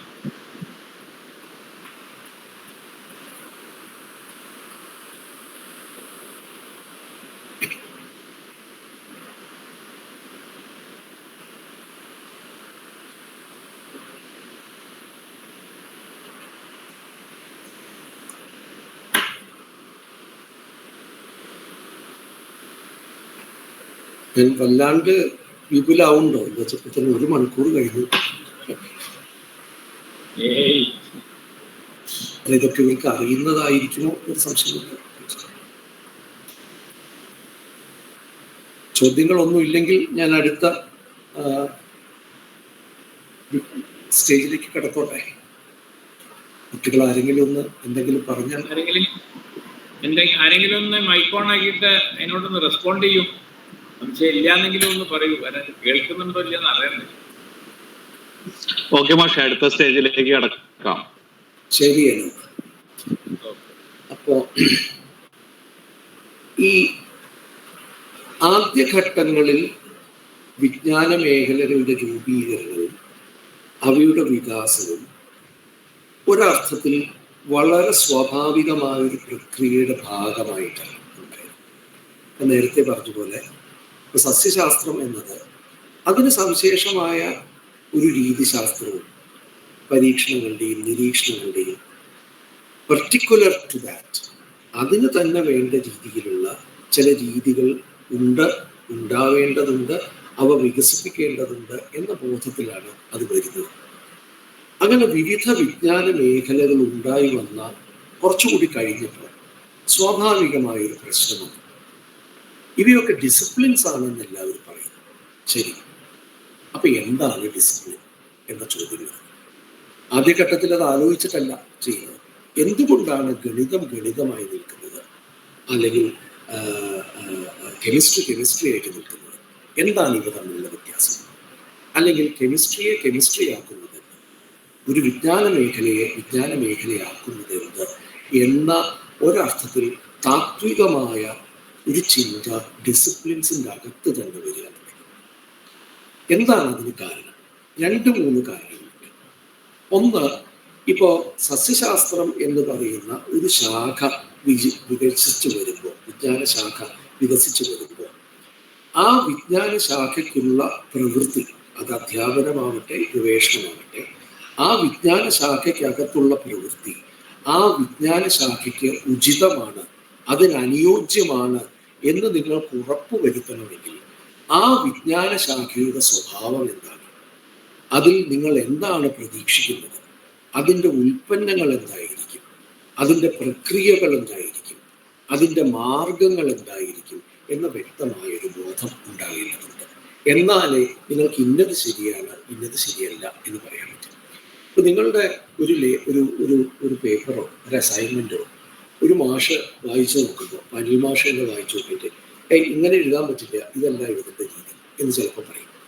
നിങ്ങൾക്ക് തിരിച്ചു ചോദിക്കാം, എന്താ ഇങ്ങനെ എഴുതിയ തെറ്റ്? ഇങ്ങനെ എഴുതിയാൽ ഇത് സാഹിത്യപരമായ വിമർശനത്തിൻ്റെ സ്വഭാവമല്ല, അല്ലെങ്കിൽ സാഹിത്യപരമായ ഒരു അനാലിസിസിൻ്റെ ഒരു സമ്പ്രദായമല്ല ഇതിനകത്ത് വരുന്നത് എന്ന് അനിൽ മാഷ് പറയും. സ്വാഭാവികമായിട്ട് നിങ്ങൾ ചോദിക്കുമെന്നറിയില്ല, നിങ്ങൾ ചോദിക്കേണ്ട ചോദ്യം, അപ്പം ഇതെങ്ങനെയാണ് സാഹിത്യപരമായിട്ടുള്ള ഒരു അനാലിസിസിൽ നിന്നും വ്യത്യസ്തമായി നിൽക്കുന്നത്? എന്താണ് സാഹിത്യപരമായ വ്യാഖ്യാനത്തിൻ്റെ, സാഹിത്യപരമായ ഒരു പഠനത്തിൻ്റെ ഭാഷാ വ്യവഹാരവും അതേപോലെ തന്നെ സാമൂഹ്യ ശാസ്ത്രപരമായ ഒരു പഠനത്തിൻ്റെ ഭാഷാ വ്യവഹാരവും തമ്മിലുള്ള വ്യത്യാസം എന്ന് നിങ്ങൾ ചോദിക്കേണ്ടി വരുന്നു. ഇവിടെയാണ് ഡിസിപ്ലിൻസ് എന്താണ് എന്ന ചോദ്യം ഗൗരവമായി തീരുന്നത്. നിങ്ങളിങ്ങനെ ആലോചിച്ചിട്ടുണ്ടോ എന്നറിയില്ല, പക്ഷെ ഇങ്ങനെ ആലോചിക്കേണ്ടതാണ് ഏറ്റവും പ്രധാനപ്പെട്ട കാര്യം. കാരണം എന്താണ് ഡിസിപ്ലിൻ എന്ന ചോദ്യം ഒരു 18-ാം നൂറ്റാണ്ട് 19-ാം നൂറ്റാണ്ട് തൊട്ട് പലപ്പോഴും പെഡഗോജിയുമായി ബന്ധപ്പെട്ട് അല്ലെങ്കിൽ ഗവേഷണവുമായി ബന്ധപ്പെട്ട് പുതിയ അറിവുകൾ ഉണ്ടാക്കുന്നതുമായി ബന്ധപ്പെട്ട് ഇത്തരം ചോദ്യങ്ങൾ ഉയർന്നു. അതിന് പ്രത്യേകിച്ച് കാരണം എന്താണ് എന്ന് ചോദിച്ചാൽ, പഠിപ്പിക്കുന്ന ഘട്ടത്തിൽ ഒരു സംഗതി പഠിപ്പിക്കുകയാണ്. എങ്ങനെയാണ് ഇത് പഠിപ്പിക്കുക? ഫിസിക്സിലെ ഒരു പാഠം ഏത് രീതിയിലാണ് പഠിപ്പിക്കുക? സാഹിത്യത്തിലെ ഒരു പാഠം ഏത് രീതിയിലാണ് പഠിപ്പിക്കുക? ഇത് രണ്ടും വ്യത്യസ്തമായ രീതികളിലാണ് പഠിപ്പിക്കുന്നത്. സാഹിത്യത്തിലെ പാഠം പഠിപ്പിക്കുന്ന വ്യാഖ്യാനപരമായ ഒരു സ്വാതന്ത്ര്യം എന്ന് പറയുന്നത് ഫിസിക്സിൽ ഉണ്ടാവില്ല. അതിന് വ്യത്യസ്തമായ ചില സമീപനങ്ങളാണ് ഉണ്ടാവുക. ഇതിനെ രണ്ടും വേർതിരിക്കുന്നത് എന്താണ്? അത് ഡിസിപ്ലിൻ്റെ സവിശേഷമായ സ്വഭാവമാണ് എന്ന് വരുന്നു. ഇതേ രീതിയിൽ തന്നെ ഗവേഷണത്തിനും ഡിസിപ്ലിൻ്റെ സവിശേഷമായ സ്വഭാവം വേണ്ടി വരുന്നു. അവിടെയാണ് എന്താണ് ഡിസിപ്ലിൻസ് എന്ന ചോദ്യം വരുന്നത്. പ്രധാനമായി 3-4 കാര്യങ്ങൾ ഡിസിപ്ലിൻസിനെ കുറിച്ച് കഴിഞ്ഞൊരു 2 നൂറ്റാണ്ടിൻ്റെ ഉള്ളിലുള്ള അനേകം ആളുകളുടെ ചിന്തകളുടെ ഫലമായി ഡിസിപ്ലിൻസിനെ കുറിച്ച് ചില ആത്മബോധങ്ങൾ എന്നതെന്ന് പറയട്ടെ, ഡിസിപ്ലിനറി ആയിട്ടുള്ള ബോധങ്ങൾ ഉണ്ടായി ഉരുത്തിരിഞ്ഞു വന്നിട്ടുണ്ട്. അതിന് പ്രധാനപ്പെട്ട 1-2 സങ്കല്പങ്ങൾ എന്ന് പറയുന്നത്, അക്കാദമികമായ ഈ ഡിസിപ്ലിൻസ്, വിജ്ഞാന ശാഖകൾ ഒക്കെ തന്നെ they are discrete and autonomous. അവ വ്യത്യസ്തമായിട്ട് നിൽക്കുന്നു. ഒന്ന് മറ്റൊന്നുമായി കൂടിച്ചേരുകയോ മറ്റൊന്നിന് ഉള്ളിലേക്ക് പ്രവേശിക്കുകയോ ചെയ്യാതെ വേറിട്ട് നിൽക്കുന്നു. അവ വേറിട്ട് സ്വതന്ത്രമായിട്ട് നിൽക്കുന്നു. ഓട്ടോണമസ് ആണ്. അവ സ്വതന്ത്രമാണ്. മറ്റൊരു രീതിയിൽ പറയുകയാണെങ്കിൽ ഈ ഡിസിപ്ലിനുകളുടെയൊക്കെ ആദ്യകാലത്തുള്ള ചിന്ത എന്നത്, ഡിസിപ്ലിൻസ്, ഓരോ ഡിസിപ്ലിൻ മുഖാന്തരം നിങ്ങൾ ലോകത്തെ പഠിക്കുമ്പോഴും ഈ ഡിസിപ്ലിനും ആ ഡിസിപ്ലിനും തമ്മിൽ ബന്ധമില്ല. അവ സ്വതന്ത്രമായിട്ടാണ് വികസിക്കുന്നത്. അവയുടെ വിജ്ഞാനത്തിൻ്റെ രീതിശാസ്ത്രങ്ങൾ മുഴുവനും അവയ്ക്കകത്ത് തന്നെ ഉൾക്കൊള്ളുന്ന ഒന്നായിട്ട് സ്വതന്ത്രമായും ഡിസ്ക്രീറ്റായിട്ട് നിൽക്കുന്ന ഒരു സംഗതിയാണെന്ന് വരും. പക്ഷെ അതേസമയം തന്നെ ഈ സ്വതന്ത്രവും ഡിസ്ക്രീറ്റുമായി നിൽക്കുന്ന ഈ ജ്ഞാനങ്ങൾ തന്നെ മാറ്റങ്ങൾക്ക് വിധേയമാവുകയും ചെയ്യുന്നു. ഹോമോജീനസ് അല്ല, ഒരേപോലെ നിൽക്കുന്നതല്ല, അവ മാറ്റങ്ങൾക്ക് വിധേയമാവുകയും ചെയ്യുന്നു എന്ന ബോധമുണ്ട്. രണ്ടാമത്തെ ഒരു ധാരണ, അത് പരമ്പരാഗതമായ യാഥാസ്ഥിതികമായ ഒരു ബോധമാണ് അക്കാഡമിക് വിജ്ഞാന ശാഖകളെ കുറിച്ചിട്ട്.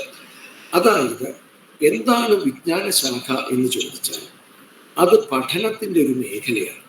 ആ മേഖലയ്ക്ക് അതിൻ്റേതായ സിദ്ധാന്തങ്ങളും അതിൻ്റേതായ രീതികളും അതിൻ്റേതായ ഉള്ളടക്കവും ഉണ്ട് എന്നും ആ 3ഉം കൃത്യമായി ഇത്തരത്തിൽ വ്യവച്ഛേദിക്കപ്പെടുന്നത് അല്ലെങ്കിൽ ഇത്തരത്തിൽ നിർണയിക്കപ്പെടുന്നത് അത് അവയെ സംബന്ധിക്കുന്ന ആ മേഖലയിൽ പ്രവർത്തിക്കുന്ന കുറച്ചാളുകളുടെയും അവർ പ്രവർത്തിക്കുന്ന ചില സ്ഥാപനങ്ങളുടെയും അംഗീകാരം കൊണ്ടാണ് ഇവ ഡിസിപ്ലിനായി മാറുന്നത് എന്ന് പറയുന്ന ഒരു സങ്കല്പം. ഞാൻ ഒന്നുകൂടി അത് പറയാം. ഓരോ വിജ്ഞാന ശാഖയ്ക്കും അതിൻ്റേതായ സിദ്ധാന്തങ്ങളും അതിൻ്റേതായ പ്രയോഗവിധങ്ങളും അതിൻ്റേതായ ഉള്ളടക്കമുണ്ട്. ഫിസിക്സിൻ്റെ ഉള്ളടക്കമല്ല ഒരുപക്ഷെ സാമൂഹ്യ ശാസ്ത്രത്തിനുള്ളത്, ചരിത്രത്തിൻ്റെ ഉള്ളടക്കമല്ല ഒരുപക്ഷെ ആന്ത്രപ്പോളജിക്കുള്ളത്. ഇത്തരത്തിൽ ഉള്ളടക്കം വ്യത്യാസമാകുന്നു, അവയുടെ സിദ്ധാന്തങ്ങൾ വ്യത്യാസമാകുന്നു, അവയുടെ പ്രയോഗവിധങ്ങൾ വ്യത്യാസമാകുന്നു. ഇതാരാരും നിർണയിക്കുക?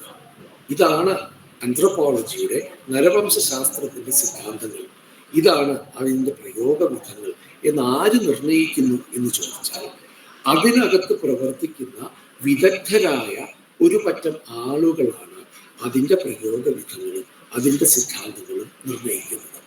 ആ വിദഗ്ധർക്ക് ആരാണ് അംഗീകാരം കൊടുക്കുന്നത് എന്ന് ചോദിച്ചാൽ ഓരോ സ്ഥാപനങ്ങൾ, ഡിപ്പാർട്ട്മെൻറ്റുകൾ അല്ലെങ്കിൽ കോഴ്സുകൾ, സെൻ്ററുകൾ മുതലായവ നൽകുന്ന അംഗീകാരം കൊണ്ടാണ് അവയെല്ലാം അത്തരത്തിലുള്ള വിജ്ഞാന ശാഖകളായിട്ട് നിൽക്കുന്നത്. നിങ്ങൾ ഒരു തമാശ നോക്കിയാൽ മതി. ഇപ്പോൾ ഒരു മലയാള വിഭാഗത്തിൽ പ്രവർത്തിക്കുന്ന ഒരു ഗവേഷകൻ അല്ലെങ്കിൽ ഒരു അധ്യാപകൻ ഒരു ആർട്ടിക്കിൾ എഴുതുന്നു, ഒരു പ്രബന്ധം എഴുതുന്നു. അദ്ദേഹം മലയാള വിഭാഗത്തിലായതുകൊണ്ട് തന്നെ ഇത് മലയാള ഗവേഷണമാണ് എന്ന് ആരും സംശയമില്ലാതെ അംഗീകരിക്കും. അത്ര മോശമല്ല എന്നുണ്ടെങ്കിൽ അത് മലയാളത്തിലെ ഗവേഷണമാണ് എന്ന് അംഗീകരിക്കും. പക്ഷേ മലയാള കവിതയെക്കുറിച്ച് ഒരു കെമിസ്ട്രി അധ്യാപകൻ, ഒരു കെമിസ്ട്രി ഡിപ്പാർട്ട്മെന്റിൽ ജോലിയെടുക്കുന്ന ആള്, അദ്ദേഹത്തിന്റെ അനുഭവവും അദ്ദേഹത്തിന്റെ ഭാഷാജ്ഞാനവും അദ്ദേഹത്തിന്റെ കവിതയുടെ ധാരണയും വെച്ച് അദ്ദേഹം ഒരു പ്രബന്ധം എഴുതിയാൽ അത് പലപ്പോഴും അംഗീകരിക്കപ്പെടാറില്ല.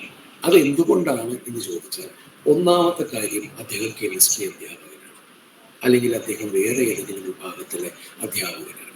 മലയാളത്തിൽ എഴുതേണ്ട, മലയാളത്തിൽ ഉപയോഗിച്ചു വരുന്ന സിദ്ധാന്തങ്ങളും മലയാളത്തിൽ ഇത്തരം ഒരു പ്രബന്ധം എഴുതേണ്ട രീതിശാസ്ത്രങ്ങളും അവയുടെ ചില സവിശേഷമായ പ്രക്രിയകളുണ്ട്, പ്രയോഗവിധങ്ങളുണ്ട്. ഭാഷയുടെ മാത്രമല്ല, ഒരു ആർട്ടിക്കിൾ അല്ലെങ്കിൽ ഒരു പ്രബന്ധത്തെ ചിട്ടപ്പെടുത്തിയെടുക്കുന്ന അതിൻ്റെതായ ഒരു രൂപമാതൃകയുണ്ട്. ആ രൂപമാതൃകയ്ക്ക് അനുസരിച്ചായിരിക്കില്ല ഇയാൾ എഴുതിയിരിക്കുന്നത്. മാത്രമല്ല, അതിൻ്റെതായ ഉള്ളടക്കമുണ്ട്. ഈ സംഗതികൾ അനുസരിച്ച് ഒരു മലയാളം അധ്യാപകൻ എഴുതുമ്പോൾ അല്ലെങ്കിൽ മലയാളം ഗവേഷകൻ എഴുതുമ്പോൾ അത് മലയാളത്തിൻ്റെ, മലയാള വിജ്ഞാന ശാഖയുടെ ഭാഗമായിട്ടും, അതല്ലാതെ മലയാള കവിതയെക്കുറിച്ച് തന്നെ മറ്റൊരാൾ എഴുതിയാൽ അത് അതിൻ്റെ ഭാഗമായി പരിഗണിക്കാതിരിക്കുകയും ചെയ്യുന്ന ഒരു പ്രക്രിയ എന്നത്. ആ നിലയ്ക്ക് യാഥാസ്ഥിതികമായ ഒരു ബോധം എന്നത്, ഇന്ന് നിലനിൽക്കുന്ന ഒരു ബോധം എന്നത്, disciplines are areas of study with its own theories, its own methods and content. അതിൻ്റെതായ സിദ്ധാന്തങ്ങളും അതിൻ്റെതായ രീതികളും രീതിശാസ്ത്രങ്ങളും അതിൻ്റെതായിട്ടുള്ള ഉള്ളടക്കങ്ങളുണ്ട്. ഇത് നിർണയിക്കുന്നതാകട്ടെ അതിനകത്ത് പ്രവർത്തിക്കുന്ന ഒരു കൂട്ടം വിദഗ്ധർ, അത് സ്ഥാപനത്തിൻ്റെ ഒരു പിൻബലത്തോടു കൂടി അവർ അത് നിശ്ചയിക്കുന്നു എന്ന് പറയുന്നു. ഇതോടൊപ്പം കുറച്ചുകൂടി ഒരു വിജ്ഞാന മേഖലയുടെ അല്ലെങ്കിൽ ജ്ഞാന സിദ്ധാന്തപരമായിട്ട് ഡിസിപ്ലിൻസിനെ കുറിച്ച് വേറൊരു വിശദീകരണം വളരെ ഗൗരവമായിട്ട് വരുന്ന സംഗതി എന്നത്, അത് അറിവിൻ്റെ ഒരു ഘടനയാണ്. It's A structure of knowledge എന്നാണ് പറയുന്നത്. It's A structure of knowledge എന്ന് പറഞ്ഞാൽ, വളരെ ലളിതമായിട്ട് പറയുകയാണെങ്കിൽ, ഒരു ഇല എടുത്ത് ഒരാൾ നോക്കുമ്പോൾ സാധാരണ നിലയ്ക്ക് ഒരു സാധാരണക്കാരൻ കാണുമ്പോൾ അതൊരു ഇലയായിട്ടാണ് കാണുന്നത്. അതേ ഇല ഒരു ബോട്ടണിയുടെ ആള് അതെടുത്ത് നോക്കുമ്പോൾ അയാൾക്ക് അതിനകത്ത് കാപ്പിലറികളും ആ ഇലയുടെ ഒരു ഘടനയും മറ്റേ എന്തായിട്ട് പേര് പറയാം, ബയോളജിക്കലായിട്ടുള്ള സസ്യശാസ്ത്രപരമായ ഘടനയും അത് ഡിസെക്ട് ചെയ്താൽ അതിനകത്ത് കാണുന്ന, കീറി മുറിച്ചാൽ അതിനകത്ത് കാണുന്ന സവിശേഷതകളും ഒക്കെ അടങ്ങുന്ന ഒന്നായിട്ടാണ് ഒരു ബയോളജിസ്റ്റ് അതിനെ കാണുന്നത്. പക്ഷേ ഒരു ഫിസിക്സുകാരൻ വേണമെങ്കിൽ ആ ഇല താഴേക്ക് ഇട്ടിട്ട് ആ ഇലയുടെ വീഴ്ചയെ തന്നെ ഗുരുത്വാകർഷണത്തിൻ്റെ ഒരു നിദർശനമായിട്ട്, ഒരു ഉദാഹരണമായിട്ട് വേണമെങ്കിൽ അതിനെ കാണാം. അല്ലെങ്കിൽ ഒരു കവിയാണ് അതിനെ കാണുന്നത് എന്നുണ്ടെങ്കിൽ, അല്ലെങ്കിൽ ഒരു സാഹിത്യകാരനാണ് അതിനെ കാണുന്നത് എന്നുണ്ടെങ്കിൽ പ്രകൃതിയുടെ സൗന്ദര്യത്തിൻ്റെ രൂപമായിട്ട് അതിനെ കാണാം. എന്നാൽ ഒരു ചരിത്രകാരനാണ് കാണുന്നത് എന്നുണ്ടെങ്കിൽ ആ ഇല അല്ലെങ്കിൽ ആ വൃക്ഷം ഇത്ര കാലമായിട്ട് കേരളത്തിൽ ഉണ്ടായിരുന്നുള്ളൂ. ഇപ്പോൾ കശുമാവ് എടുക്കുകയാണെങ്കിൽ ഇവിടെ കേരളത്തിൽ ഉണ്ടായിരുന്നില്ല കശുമാവ്, അത് വേറെ ഏതോ സ്ഥലത്ത് നിന്ന് കൊണ്ടുവന്നതാണെന്നും ഇവിടെ കൊളോണൈസേഷന്റെ ഭാഗമായി ഇങ്ങോട്ട് കൊണ്ടുവന്നതാണെന്നും അതിവിടെ നട്ട് പിന്നീട് ഇവിടുത്തെ ഒരു വൃക്ഷമായത് മാറുകയും ചെയ്തതാണെന്നും ആ ഇലയിൽ നിന്നും ഒരു ചരിത്രം വായിച്ചെടുക്കാൻ അയാൾക്ക് കഴിയുമായിരിക്കാം. ഒരു സാമൂഹ്യ ശാസ്ത്രജ്ഞൻ ഈ കശുമാവിൻ്റെ ഒരു ഇല കണ്ടു കഴിഞ്ഞിട്ടുണ്ടെങ്കിൽ, അല്ലെങ്കിൽ ഒരു ഇക്കണോമിസ്റ്റ് ഇല കണ്ടു കഴിഞ്ഞിട്ടുണ്ടെങ്കിൽ അയാൾക്ക് ഇതിനെ സമ്പദ് വ്യവസ്ഥയുമായിട്ട്, കശുമാവയുടെ അല്ലെങ്കിൽ കശുവണ്ടിയുടെ സമ്പദ് വ്യവസ്ഥയുമായിട്ട് അത് ബന്ധപ്പെടുത്താൻ കഴിയും. ചുരുക്കത്തിൽ പറയുകയാണെങ്കിൽ ഈ ഒരു ഇല എന്ന് പറയുന്നത് ഓരോ വിജ്ഞാന ശാഖയ്ക്കും വ്യത്യസ്തമായ സംഗതികളാണ്. കാരണം അവരോരോരുത്തരും അതിനെ കാണുന്നത് വ്യത്യസ്തമായ ജ്ഞാനഘടനകളിലൂടെയാണ്, അല്ലെങ്കിൽ അവർ ധരിക്കുന്ന കണ്ണാടികൾ വ്യത്യസ്തമാണ്. സോഷ്യോളജിയുടെ കണ്ണാടി വെച്ച് ഒരു വസ്തുവിനെ കാണുന്ന പോലെയല്ല ചരിത്രത്തിൻ്റെ കണ്ണാടി വെച്ച് കാണുന്നത്, അല്ലെങ്കിൽ ഫിസിക്സിൻ്റെ കണ്ണാടി വെച്ച് കാണുന്ന പോലെയല്ല ബയോളജിയുടെ കണ്ണാടി വെച്ച് കാണുന്നത്. വസ്തു ഒന്ന് തന്നെയായിരിക്കും, അല്ലെങ്കിൽ പ്രതിഭാസം ഒന്ന് തന്നെയായിരിക്കും. പക്ഷേ അതിൽ നിന്നും നാം ഉരുത്തിരിച്ചുണ്ടാക്കുന്ന നാം അതിൻ്റെ വിശകലനത്തിൽ നിന്നോ പഠനത്തിൽ നിന്നോ നാം സ്വരൂപിക്കുന്ന ജ്ഞാനം എന്ന് പറയുന്നത് വ്യത്യസ്തമായിരിക്കും. കാരണം നമ്മുടെ സമീപനം വ്യത്യസ്തമാണ്, നമ്മൾ അതിലേക്ക് കൊണ്ടുവരുന്ന പൂർവ്വജ്ഞാനങ്ങൾ വ്യത്യസ്തമാണ്, നമ്മൾ അതിൽ പ്രയോഗിക്കുന്ന സിദ്ധാന്തങ്ങളും അതിൽ പ്രയോഗിക്കുന്ന രീതിശാസ്ത്രങ്ങളും വ്യത്യസ്തമാണ്.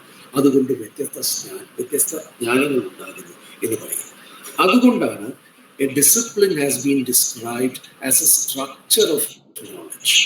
അറിവിൻ്റെ ഒരു ഘടനയായിട്ട് ഡിസിപ്ലിനെ കാണുന്നവരുണ്ട്. അതാണ് ഇന്ന് നമ്മൾ പൊതുവെ മനസ്സിലാക്കുന്നത്. പക്ഷേ ആ അറിവിൻ്റെ ഘടനയുടെ പ്രത്യേകത എന്താണ് എന്ന് വെച്ചാൽ അത് അണ്ടർ ഗ്രാജുവേറ്റ് അല്ലെങ്കിൽ സ്കൂൾ തൊട്ട് തന്നെ ഈ വ്യത്യസ്തമായ അറിവിൻ്റെ ഘടനകളിൽ നിങ്ങൾ പരിശീലിപ്പിക്കപ്പെടുകയും സാവകാശം ആ അറിവിൻ്റെ ഘടനകൾ നിങ്ങൾ സ്വായത്തമാക്കുകയും ആ ഘടനകൾക്കനുസരിച്ച് ചിന്തിക്കുകയും പ്രവർത്തിക്കുകയും ചെയ്യുന്ന ആ അറിവുൽപാദനത്തിൻ്റെ ഒരു കാലാളായി നിങ്ങൾ മാറും, അല്ലെങ്കിൽ ആ ഒരു പ്രത്യേക വ്യവസ്ഥയുടെ ഭാഗമായി നിങ്ങൾ മാറും. അപ്പോൾ എങ്ങനെയാണ് നിങ്ങൾ ട്രെയിൻ ചെയ്യിക്കപ്പെടുന്നത്, എങ്ങനെ നിങ്ങൾ ചിന്തിക്കണം, ഏത് രീതിയിലാണ് നിങ്ങൾ വിശകലനം ചെയ്യേണ്ടത്, എങ്ങനെയാണ് ഒരു പ്രത്യേക അറിവിനെ ഈ മേഖലയിലെ അറിവായി പരിഗണിക്കേണ്ടത് എന്നെല്ലാം നിർണ്ണയിക്കുന്നത് ഈ അറിവിൻ്റെ ഘടനയാണ്, ഈ ജ്ഞാനഘടനയാണ്. ആ ജ്ഞാനഘടനയാണ് നമ്മൾ പലപ്പോഴും ഡിസിപ്ലിൻ എന്ന് വിളിക്കുന്നത്. പക്ഷെ എന്ന് മാത്രമല്ല, അതോടൊപ്പം തന്നെ എങ്ങനെയാണ് അതിനകത്ത് അറിവായിട്ട് തീരുന്നത്. ഇവിടെയാണ് ഇപ്പോൾ നിങ്ങൾ പലപ്പോഴും നിങ്ങളുടെ ഗവേഷണത്തിൻ്റെ ഭാഗമായിട്ട് നിങ്ങളൊരു പേപ്പർ എഴുതും. ഇത് ഇന്ത്യയിൽ വലിയ കാര്യമായിട്ട് നടക്കുന്നില്ല എന്നുണ്ടെങ്കിലും നിങ്ങളൊരു പേപ്പർ എഴുതും, അത് ഒരു ജേർണലിന് അയച്ചു കൊടുക്കുന്നു. ആ ജേർണൽ അത് പിയർ റിവ്യൂക്ക് അയക്കുന്നു. ആരാ എന്ന് ഇത് എഴുതിയിരിക്കുന്നത് ആരാണ് എന്നറിയാത്ത വിധം ഈ മേഖലയിലെ വിദഗ്ധരായിട്ടുള്ള ചിലർക്ക് ഇത് അയച്ചു കൊടുക്കുന്നു. അവർ ഈ ലേഖനം വളരെ ശ്രദ്ധയോടുകൂടി വായിച്ച് അത് ശരിയാണോ, അത് അംഗീകരിക്കാവുന്നതാണോ, അതിൽ ഉപയോഗിച്ചിരിക്കുന്ന രീതിശാസ്ത്രവും വിശകലന സമ്പ്രദായങ്ങളും അതിൻ്റെ ഫൈൻഡിങ്സും കറക്റ്റാണോ എന്ന് അവർ കൃത്യമായി മൂല്യനിർണ്ണയം നടത്തിയിട്ട് ഇത് പ്രസിദ്ധീകരണ യോഗ്യമാണ് അല്ലെങ്കിൽ ഇത് പ്രസിദ്ധീകരണ യോഗ്യമല്ല എന്ന് പറയുന്നു. ഈ പ്രസിദ്ധീകരണ യോഗ്യമാണ് എന്ന് പറയുമ്പോൾ ആ പ്രത്യേക ജ്ഞാനഘടനയുടെ, അറിവിൻ്റെ ഘടനയുടെ, ഡിസിപ്ലിനിൻ്റെ രീതിശാസ്ത്രങ്ങൾക്ക് അനുസൃതമായാണ് നിങ്ങൾ എഴുതിയിരിക്കുന്നത് എന്ന് പറയുന്ന സർട്ടിഫിക്കേഷൻ വിദഗ്ധരാൽ നൽകപ്പെടുകയാണ് ചെയ്യുന്നത്. ഇത് പ്രസിദ്ധീകരണ യോഗ്യമല്ല എന്ന് പറഞ്ഞാൽ ആ ഡിസിപ്ലിൻ്റെ റിഗർ അനുസരിച്ച്, അതിൻ്റെ രീതിശാസ്ത്രങ്ങളനുസരിച്ച് ഇത് എഴുതിയിരിക്കുന്നത് ശരിയല്ല, പോരായ്മകളുണ്ട്, അതുകൊണ്ട് ഇത് പ്രസിദ്ധീകരിക്കാൻ കഴിയില്ല എന്ന് പറയാൻ ശ്രമിക്കുന്നത് ഇതാണ്. ഒരു അറിവിൻ്റെ ഘടന നിലനിൽക്കുമ്പോൾ ആ ഘടനയ്ക്കനുസരിച്ച് അതിനകത്ത് നിന്നുകൊണ്ട് പരിശീലിപ്പിക്കപ്പെടുകയും ആ ഘടനയ്ക്കനുസരിച്ച് തന്നെ പുതിയ വിജ്ഞാനങ്ങൾ ഉണ്ടാക്കുകയും ചെയ്യുവാൻ ആളുകളെ സജ്ജരാക്കുന്ന ഡിസിപ്ലിൻ, ഞാൻ നേരത്തെ പറഞ്ഞൊരു ഡിസിപ്ലിൻ്റെ വാക്കുണ്ടല്ലോ, രണ്ടർത്ഥങ്ങൾ. ഒന്ന്, ഡിസിപ്ലിൻ എന്ന് പറയുന്നത് പഠിപ്പിക്കുക എന്നുള്ളതാണ്. രണ്ടാമത്തത് അതിൻ്റേതായ നിയമങ്ങളും നിയമാവലികളും അതിൻ്റേതായ ഔചിത്യബോധങ്ങളും ശരി തെറ്റുകളും അടങ്ങുന്ന ഒരു ജ്ഞാന വ്യവസ്ഥയുടെ ഭാഗമായിട്ടാണ് ഡിസിപ്ലിൻ എന്ന് പറയുന്നത് ഉണ്ടാവുന്നത്. ഇത് വ്യക്തമാണോ ഞാൻ പറയുന്നത്? ക്ലിയർ ആണോ? വ്യക്തമാണോ? ഓക്കെ. എന്താ വെച്ചാൽ ഇതാണ് ഡിസിപ്ലിൻ. ഇവിടെയാണ് ഡിസിപ്ലിൻ എന്ന് പറയുന്ന ഒരു അധികാര സ്ഥാപനം കൂടിയാണ് എന്ന് വരുന്നത്. ഡിസിപ്ലിനെതിരെ നിങ്ങൾ പ്രവർത്തിക്കുക, പലപ്പോഴും ഇത് ഡിസിപ്ലിനെതിരെ പ്രവർത്തിക്കുന്നവർ പലരും ഉണ്ടായിട്ടുണ്ട്. ഇപ്പൊ ഐൻസ്റ്റീൻ അദ്ദേഹത്തിൻ്റെ ആദ്യകാലത്തെ ഗവേഷണങ്ങൾ അന്നത്തെ ഭൗതിക ശാസ്ത്രജ്ഞർ വളരെ ശക്തമായി എതിർത്തിട്ടുള്ള കാര്യമാണ്. ഇത് ഫിസിക്സ് അല്ല, ഇത് വേറെ ഏതോ തരത്തിൽ ഫിലോസഫിയാണ് എന്ന് പറഞ്ഞുകൊണ്ട് ഐൻസ്റ്റീനെ വലിയ ശക്തമായി എതിർത്ത ആളുകളാണ്. പക്ഷെ പിന്നീട് കൂടുതൽ പഠനത്തിൻ്റെ ഫലമായിട്ട് ഐൻസ്റ്റീനെയും കൂടി അംഗീകരിച്ചു വന്നപ്പോൾ ഫിസിക്സിൻ്റെ സ്വഭാവം പൂർണ്ണമായി മാറി. അതുകൊണ്ടാണ് മുമ്പൊരു ന്യൂട്ടോണിയൻ രീതിയിലുള്ള ഫിസിക്സ് ആണെന്നുണ്ടെങ്കിൽ ഐൻസ്റ്റീന് ശേഷം അത് പൂർണ്ണമായി മാറുകയും പുതിയ ഒരു ഫിസിക്സ് ആയിട്ട് അത് മാറുകയും ചെയ്യുന്നതായിട്ട് പറയപ്പെടുന്നു. ഒരർത്ഥത്തിൽ ഈ ഓരോ വിജ്ഞാന മേഖലകളെയും ഓരോ കാലഘട്ടത്തിലും അതിൻ്റെതായ യുക്തി അനുസരിച്ച് നിലനിർത്തി കൊണ്ടുപോകുന്ന ചില സമീപനങ്ങളും ചില ധാരണകളുമുണ്ട്. ഈ സമീപനങ്ങളും ധാരണകളും ഒരു വശത്ത് ആ വിജ്ഞാന ശാഖയുടെ എന്താ പറയുക, അതിൻ്റെ ഒരു ലോജിക് എന്ന് പറയുന്നത്, അതിൻ്റെ ഒരു ഫിലോസഫി എന്ന് പറയുന്നത് നിലനിർത്തി കൊണ്ടുപോകുമ്പോൾ തന്നെ അവ അധികാര സ്ഥാപനങ്ങൾ കൂടിയാണ്.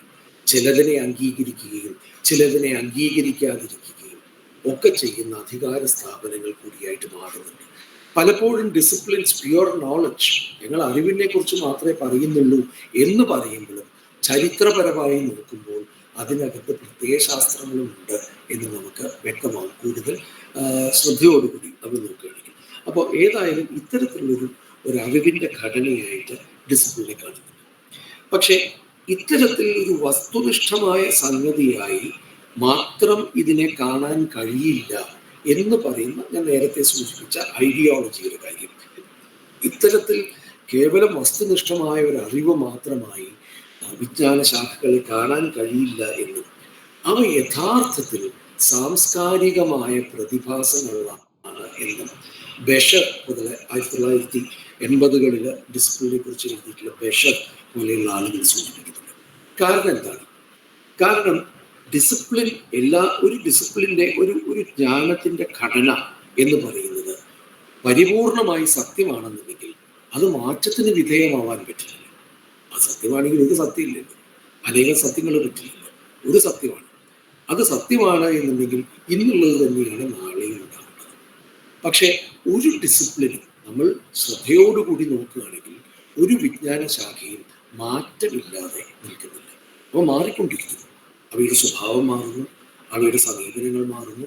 ഇപ്പൊ സാഹിത്യം തന്നെ നോക്കിയാൽ എന്തൊരു മാറ്റമാണ് കഴിഞ്ഞൊരു 40-30 വർഷങ്ങൾക്കകം ഉണ്ടായിരിക്കുന്നത്.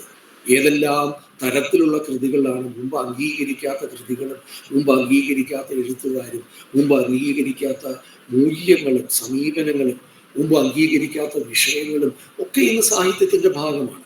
അപ്പോൾ ഒരു 40 കൊല്ലം മുൻപുള്ള സാഹിത്യമാണോ ഇന്നത്തെ സാഹിത്യം?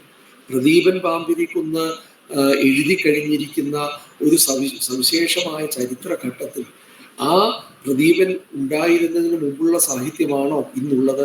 ഒരുപക്ഷെ സ്ത്രീപക്ഷ ചിന്തയുടെയും ദളിതപക്ഷ ചിന്തയുടെയും മറ്റു പലതരം നവീനമായ സമീപനങ്ങൾ വന്നതിന് ശേഷം നാം ഇന്ന് സാഹിത്യം എന്ന വാക്കുകൊണ്ട് മനസ്സിലാക്കുന്നതാണോ പണ്ട് ഉള്ളൂരിൻ്റെ കാലത്ത് സാഹിത്യം എന്നതുകൊണ്ട് മനസ്സിലാക്കിയിരിക്കുന്നത്? അന്നും സാഹിത്യം എന്ന് ഉപയോഗിക്കുന്നു. സാഹിത്യത്തിൻ്റെ ചരിത്രമാണ് ഉള്ളൂർ എഴുതിയത്. പക്ഷെ ഇന്നും സാഹിത്യം എന്ന് നമ്മൾ അതിനെ വിശദീകരിക്കുന്നു. പക്ഷെ ആ സാഹിത്യവും ഈ സാഹിത്യവും രണ്ടാണ്. അതിൻ്റെ ഇന്നും ഉള്ളൂർ സാഹിത്യം എന്ന പരികൽപ്പന കൊണ്ട് എന്ത് വിചാരിച്ചു, എന്തിനെയാണോ അദ്ദേഹം മനസ്സിൽ കരുതിയത്, അതിൻ്റെ അടരുകൾ ഇന്നും നമ്മുടെ സാഹിത്യത്തിൽ നിൽക്കുന്നില്ല എന്നല്ല, നിൽക്കുന്നുണ്ട്. പക്ഷേ അന്ന് സങ്കല്പിക്കാത്ത പലതും ഇന്ന് ഉൾപ്പെട്ടിട്ടുണ്ട്. അന്ന് സങ്കല്പിച്ച ചിലതെല്ലാം ഇന്ന് ഉൾപ്പെടാതിരിക്കുകയും ചെയ്യുന്നുണ്ട്.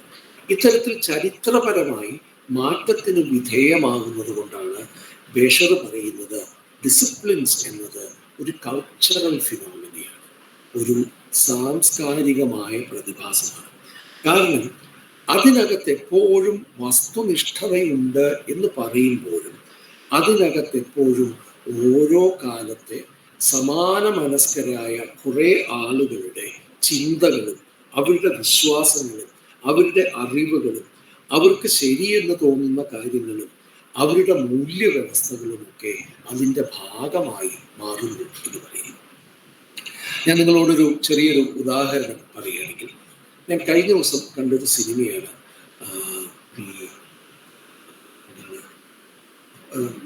മറ്റേ ഈ ചന്ദ്രനിലേക്കുള്ള യാത്രയുടെ ആദ്യത്തെ ബഹിരാകാശ യാത്ര അമേരിക്കയിലെ നാസയിൽ രൂപീകരിക്കുമ്പോൾ അതിനു വേണ്ടിയിട്ടുള്ള നാസയുടെ പരീക്ഷണങ്ങൾ നടക്കുന്ന സമയത്ത് 3 സ്ത്രീകൾ, കറുത്ത വംശക്കാരായ 3 സ്ത്രീകൾ ആ സ്ഥാപനവുമായി ബന്ധപ്പെട്ട് പ്രവർത്തിക്കുന്നു. കറുത്ത വർഗക്കാരായതുകൊണ്ടും സ്ത്രീകളായതുകൊണ്ടും അവർക്ക് വളരെ താഴ്ന്ന ഒരു സ്ഥാനം മാത്രമേ അവർക്ക് അവിടെ കിട്ടുന്നുള്ളൂ. അതിലൊരു സ്ത്രീ എന്ന് പറയുന്നത് അസാമാന്യ മേധയുള്ള ഒരു ഗണിത ശാസ്ത്രജ്ഞയാണ്. അവര് മാത്തമാറ്റീഷ്യനാണ്. പക്ഷേ അവരെ അവിടെ കമ്പ്യൂട്ടർ എന്ന് വിളിക്കുന്നത്. കമ്പ്യൂട്ട് ചെയ്യുന്ന ആള്, അതായത് കാൽക്കുലേഷൻസ് നടത്തുന്ന, ഗണിതം എന്താണ് കണക്കുകൂട്ടലുകൾ നടത്തുന്ന ആളെ കമ്പ്യൂട്ടർ എന്ന പേരിലാണ് അവരെ ഉപയോഗിക്കുന്നത്. പക്ഷെ അവര് അത്രയധികം കഴിവുള്ളവരായ കാരണം ഇതിൻ്റെ ഏറ്റവും ഇന്നർ സർക്കിളായിട്ടുള്ള ആ സയൻറ്റിസ്റ്റുമാരുടെ, ഗണിതശാസ്ത്രജ്ഞരുടെയും ഫിസിസിസ്റ്റിൻ്റെയും ഗ്രൂപ്പിൽ വരുന്നു. ആദ്യകാലത്ത് അവർക്ക് നേരിടേണ്ടി വരുന്ന അപമാനവും, അവരെ കറുത്ത വർഗക്കാരിയായതുകൊണ്ടും സ്ത്രീ ആയതുകൊണ്ടും അവരെ മാറ്റി നിർത്തുന്നതും ഒക്കെ സഹിച്ച് അവസാനം ഏറ്റവും പ്രധാനപ്പെട്ട കണക്കുകൂട്ടലുകൾ, ഗണിതം മുഴുവനും ചെയ്യുന്നത് അവരായതുകൊണ്ട് അവരെ അംഗീകരിക്കാതിരിക്കാൻ നിവൃത്തിയില്ലാതെ വരുന്നു. ആ ഒരു പ്രക്രിയയിൽ തന്നെ ഒരു പക്ഷേ നമ്മൾ കാണേണ്ടത്, വിജ്ഞാന ശാഖ എന്ന് പറയുമ്പോൾ, വിഷയമേഖല എന്ന് പറയുമ്പോൾ, ചിലരുടെ അറിവുകൾ പ്രധാനമായിട്ടും മറ്റു ചിലരുടെ അറിവുകൾ പ്രധാനമല്ലാതെയും, ചിലർ പ്രധാനമായിട്ടും മറ്റു ചിലർ പ്രധാനമല്ലാതെയും നിർണയിച്ചെടുക്കുന്ന മറ്റൊരു അധികാര വ്യവസ്ഥ ഈ ഡിസിപ്ലിനകത്തുണ്ട് എന്നതിൻ്റെ സൂചനയാണ്. അതാണ് സിനിമയുടെ പേര് എനിക്ക് കിട്ടുന്നില്ല, നമ്മളിന്ന് സെർച്ച് ചെയ്താൽ മതി. മറ്റേതെങ്കിലും കാണേണ്ട ഒരു സിനിമയാണ്. ഭയങ്കര ഒരു ഗംഭീരമായിട്ടുള്ള ഒരു സ്ട്രഗിളിൻ്റെ, ഒരു സമരത്തിൻ്റെ ഒരു കഥയാണ് അത് യഥാർത്ഥത്തിൽ വരുന്നത്. ഞാനിതിൽ പറയാൻ ശ്രമിക്കുന്നത് ഇതാണ്: സാംസ്കാരികമായ പ്രതിഭാസങ്ങളാണ് എന്നുണ്ടെങ്കിൽ ഡിസിപ്ലിൻസ് പെർമനൻ്റ് അല്ല, സ്ഥിരമല്ല, അത് മാറ്റത്തിന് വിധേയമാണ്. ആ മാറ്റത്തിന് വിധേയമാകുമ്പോൾ തന്നെ ആ മാറ്റം ഉണ്ടാകുന്നത് അതത് കാലത്തെ ഒരു കൂട്ടം മനുഷ്യരുടെ വിശ്വാസങ്ങളും സമീപനങ്ങളും സങ്കല്പങ്ങളും ഒക്കെ അനുസരിച്ച് തന്നെയാണ് നടക്കുന്നത്. എൻ്റെ ചെറിയ ഉദാഹരണം കൂടി പറയാം. ഇന്ത്യയിലെ ഏറ്റവും പ്രധാനപ്പെട്ട ശാസ്ത്ര സ്ഥാപനങ്ങൾ IIT-കളാണ് എന്ന് പറയാം. Indian institute of technology. Indian institute of ടെക്നോളജിയിൽ ഇന്നും നിലനിൽക്കുന്ന ഒരു ബ്രാഹ്മണ്യ വ്യവസ്ഥയുണ്ട്. അവിടെ ഏറ്റവും പ്രധാനപ്പെട്ട ശാസ്ത്രജ്ഞരായി അംഗീകരിക്കപ്പെടുന്നത് എപ്പോഴും ബ്രാഹ്മണ വിഭാഗത്തിൽപ്പെട്ടവരാണ്. ദളിത് വിഭാഗത്തിൽപ്പെട്ടവരോ മറ്റു പിന്നോക്ക വിഭാഗത്തിൽപ്പെട്ടവരോ ഏതെല്ലാം രീതികളിൽ പുറന്തള്ളപ്പെടാൻ കഴിയുന്നുവോ അത്തരത്തിൽ പുറന്തള്ളപ്പെടുന്നവരായിട്ട് കൃത്യമായിട്ടാണ് കാണുന്നത്. ഈ റിസർവേഷൻ്റെയൊക്കെ നിയമങ്ങൾ നോക്കുകയാണെങ്കിൽ ഒട്ടും തന്നെ റിസർവേഷൻ ഒരു നീതിയും കൊടുക്കാത്ത രീതിയിലാണ് IIT-കളൊക്കെ ഉണ്ടാകുന്നത്. ഞാൻ പറയാൻ ശ്രമിക്കുന്നത് അത് കേവലം സ്ഥാപനത്തിൻ്റെ വിഷയമല്ല. അത് IIT എന്ന് പറയുന്ന ഒരു ഇൻസ്റ്റിറ്റ്യൂഷൻ്റെ വിഷയമല്ല. ഇത് ഇന്ത്യയിൽ ശാസ്ത്രം പ്രവർത്തിക്കുന്ന രീതിക്ക്, ഇന്ത്യയിൽ ശാസ്ത്രം എന്ത് എന്ന അംഗീകാരത്തിന്, എന്താണ് ശാസ്ത്രം എന്ന് മനസ്സിലാക്കപ്പെടുന്നതിൽ തന്നെ ഇത്തരം ഒരു വംശീയത, ഒരു ജാതീയത, വ്യക്തമായ ഒരു ബ്രാഹ്മണ്യം എന്നത്, ബ്രാഹ്മണ മനസ്കത എന്ന് പറയുന്നത് ഇന്ത്യയുടെ ശാസ്ത്രബോധത്തിന് അകത്ത് തന്നെ നിൽക്കുന്നുണ്ട് എന്ന് സൂചിപ്പിക്കാനാണ്. അതുകൊണ്ടാണ് പലപ്പോഴും വിജ്ഞാന മേഖലകൾ എന്നത് കൃത്യമായി സാംസ്കാരികമായ ഫിനോമിനയാണ് എന്ന് പറയുന്നത്. ഞാൻ വേറൊന്നും കൂടി, ഒരു ഉദാഹരണം കൂടി പറയുകയാണെങ്കിൽ, ഇന്നും അതേ നമ്മൾ മൊയിൻകുട്ടിക്ക് ധാരാളം ദിക്കിൽ പറഞ്ഞിട്ടുള്ളതാണ്, വീണ്ടും പറയുകയാണ്. മൊയിൻകുട്ടി വൈദ്യരുടെ കവിതകളെ നമ്മൾ പാട്ട് എന്നും ഉള്ളൂരിൻ്റെ പാട്ടുകളെ നമ്മൾ കവിത എന്ന് വിളിക്കും. ശരിയല്ലേ? ഉള്ളൂരിൻ്റെ കവിതകൾ പാടിക്കൂടെ നമുക്ക്? കേൾക്കുന്നുണ്ടോ? അക്കർണനും അതേ കർണൻ എന്ന് പറയുമ്പോൾ എനിക്ക് പാടാമല്ലോ ഉള്ളൂരിൻ്റെ കവിതകൾ, ഉമാകേരളം എനിക്ക് പാടാമല്ലോ, പക്ഷെ അതിനെ പാട്ട് എന്ന് നമ്മൾ പറയുന്നില്ല. എന്നാൽ മൊയിൻകുട്ടി വൈദ്യരുടെ കവിതകൾ എഴുതിയിട്ട് തന്നെയാണ് അത് വരുന്നത്, പക്ഷെ അതിനെ നമ്മൾ പാട്ട് എന്ന് പറയുന്നത്. എന്ത് ഈ കവിതയും പാട്ടും തമ്മിലുള്ള വ്യത്യാസം? പെട്ടെന്ന് നോക്കുകയാണെങ്കിൽ വ്യത്യാസമില്ല എന്ന് പറയാൻ ഓരോ രീതി വിശേഷങ്ങളാണ്. മൊയിൻകുട്ടി വൈദ്യർ എഴുതിയിരിക്കുന്നത് പാടാൻ വേണ്ടിയിട്ടാണ് എന്ന് പറയും. പക്ഷെ എന്ന് പറഞ്ഞാലും അതിനകത്ത് ഒരു ഉയർച്ച താഴ്ചയുടെ, ഒരു ഉന്നത നീച ബന്ധം എന്നത് അതിനകത്ത് വരുന്നുണ്ട്. ആ ഉന്നതമായതും ശ്രേഷ്ഠമായതും മ്ലേച്ഛമായതുമുള്ള സങ്കല്പങ്ങൾ ഏത് തരത്തിൽ സാമൂഹികമായ അധികാര വ്യവസ്ഥകളുടെ പ്രതിനിധാനമാകുന്നു, പ്രതിഫലനമാകുന്നു എന്ന് കൂടി നിങ്ങൾക്ക് ആലോചിക്കാവുന്നതാണ്. ഇതുകൊണ്ട് കൂടിയാണ് ഇവ സാംസ്കാരിക.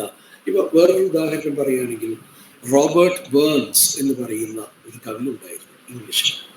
അദ്ദേഹം വെൽഷ് ഭാഷയിലാണ് കവിത എഴുതുന്നത്, അല്ലെങ്കിൽ വെൽഷിൻ്റെ, ഗെയിലിക്കിൻ്റെ സ്വാധീനമുള്ള ഇംഗ്ലീഷിലാണ് അദ്ദേഹം കവിത എഴുതുന്നത്. അതുകൊണ്ട് അദ്ദേഹത്തിനെ ഒരിക്കലും ഒരു ബ്രിട്ടീഷ് പോയറ്റ് എന്ന് വിളിക്കില്ല, അദ്ദേഹത്തിനെ ഒരു വെൽഷ് പോയിറ്റ് എന്ന് വിളിക്കുന്നു. അദ്ദേഹത്തിനെ മെയിൻ സ്ട്രീം ബ്രിട്ടീഷ് പോയിട്രിയുടെ മുഖ്യധാര അതാണല്ലോ, അത് ഏറ്റവും വലിയ അധികാര പ്രയോഗമാണ്. മുഖ്യധാര ബ്രിട്ടീഷ് കവിതയുടെ, ഇംഗ്ലീഷ് കവിതയുടെ ഭാഗമായി പരിഗണിക്കില്ല, എപ്പോഴും അദ്ദേഹത്തെ മറ്റൊന്നായിട്ടാണ് നമ്മൾ പരിഗണിക്കുക. ഇവിടെയും അതെ, മാപ്പിള കവികൾ എന്ന് പറയാം, അല്ലെങ്കിൽ മാപ്പിള പാട്ട് എന്നതിനെ വ്യത്യസ്തമായ ഒന്നായി പരിഗണിക്കുന്നതിൻ്റെ പിറകിലുള്ള ഇത്തരം സാംസ്കാരികം എന്ന് പറഞ്ഞാൽ അധികാരപരമായിട്ടുള്ള ഇത്തരം സ്വഭാവങ്ങൾ നിങ്ങൾക്ക് കാണാം. ഒരു മിനിറ്റ്, ഞാൻ എൻ്റെ ബാറ്ററിയുടെ ഒന്ന്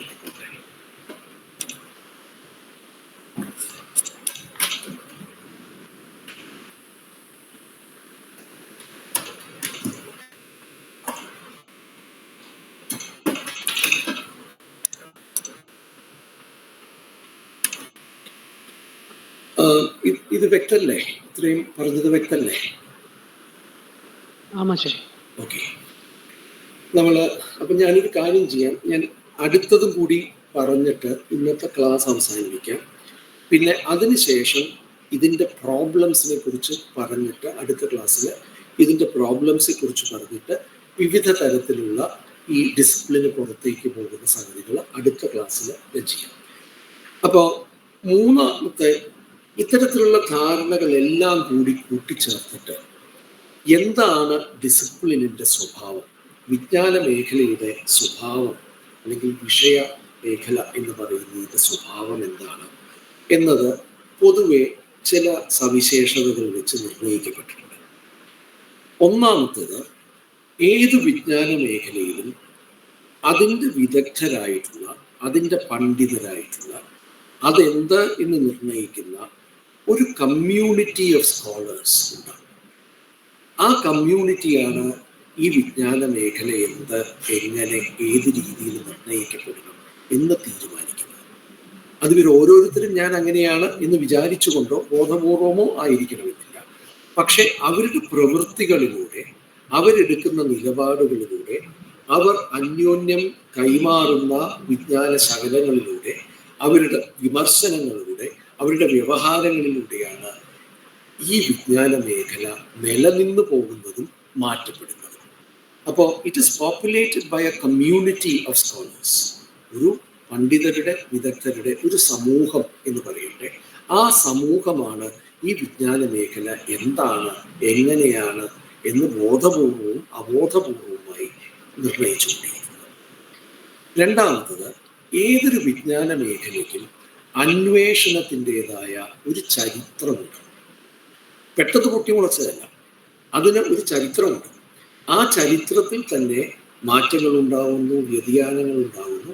പക്ഷെ ആ ചരിത്രത്തിനെ നിഷേധിച്ചുകൊണ്ട് നമുക്ക് ഒരു വിജ്ഞാന മേഖലയ്ക്ക് മുന്നോട്ട് പോകാൻ കഴിയില്ല.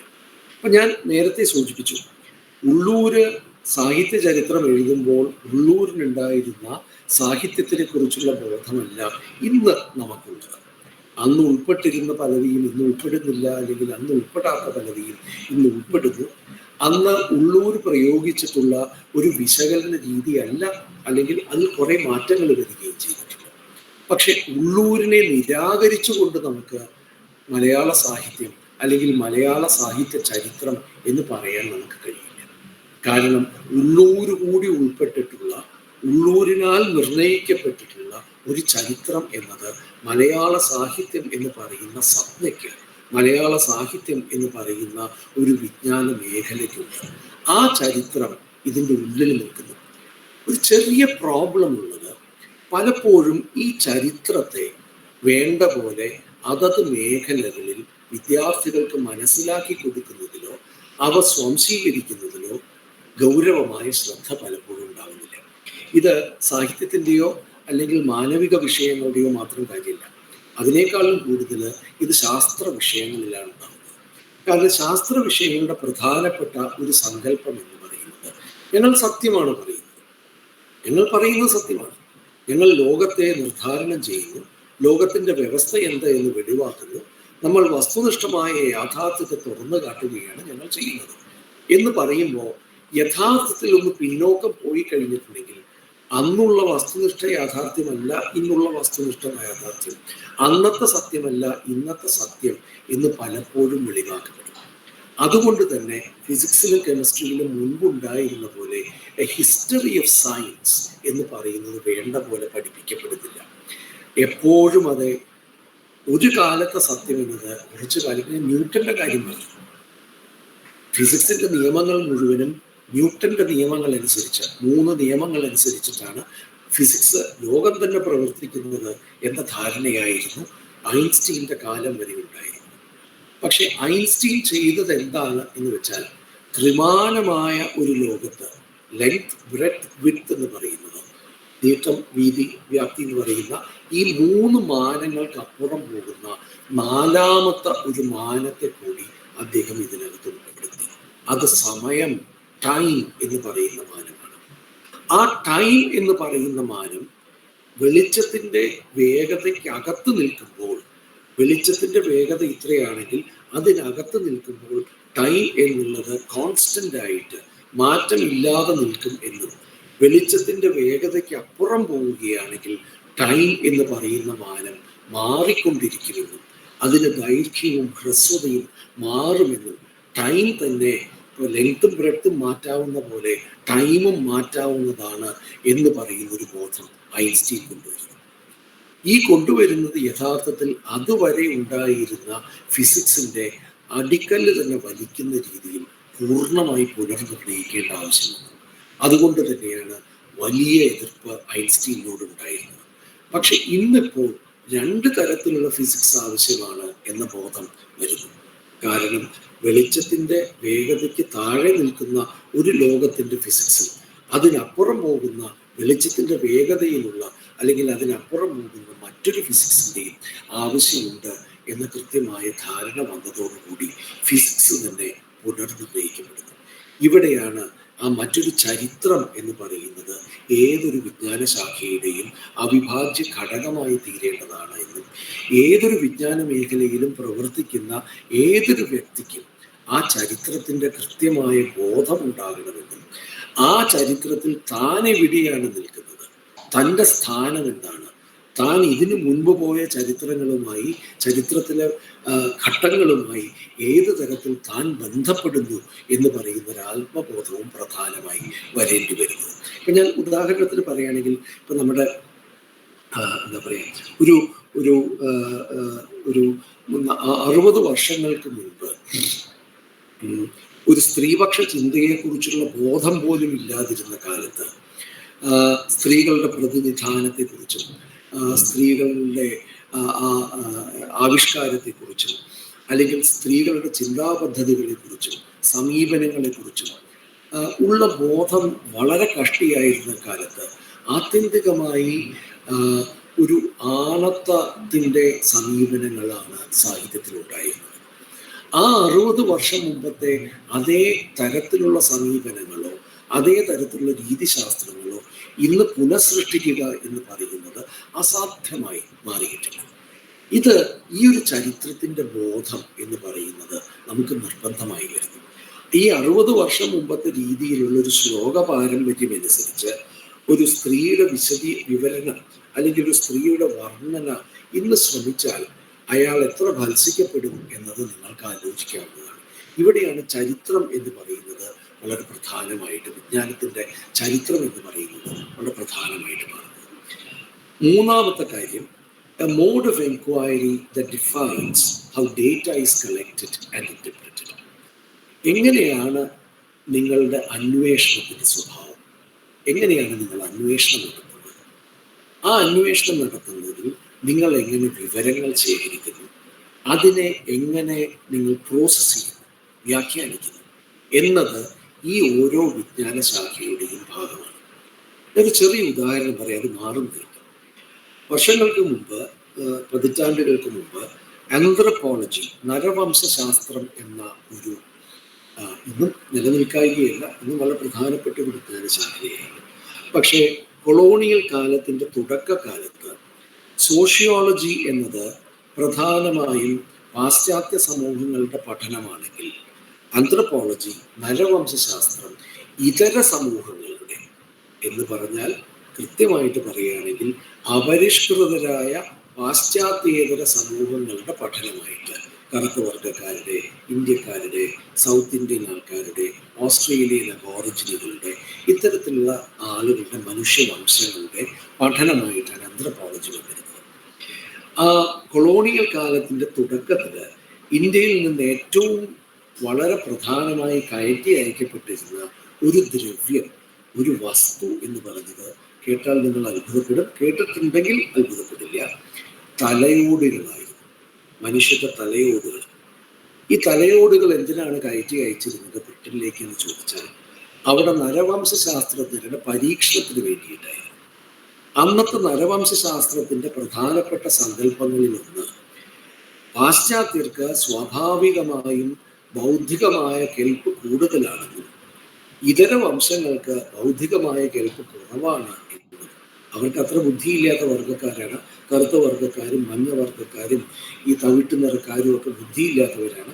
അതുകൊണ്ടാണ് അവർക്ക് പരിഷ്കാരം കുറവ്, അവർ നീചരാണ്.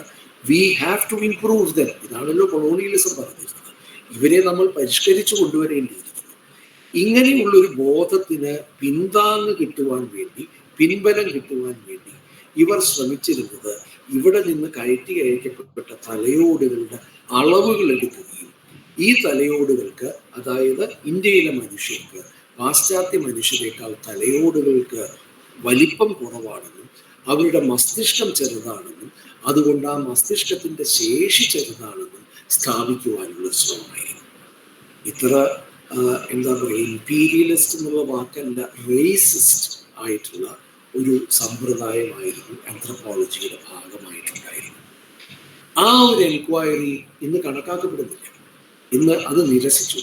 അതുകൊണ്ട് തന്നെ ആന്ത്രപ്പോളജിക്ക് പൂർണ്ണമായി മാറുകയും ചെയ്യേണ്ടി വന്നു.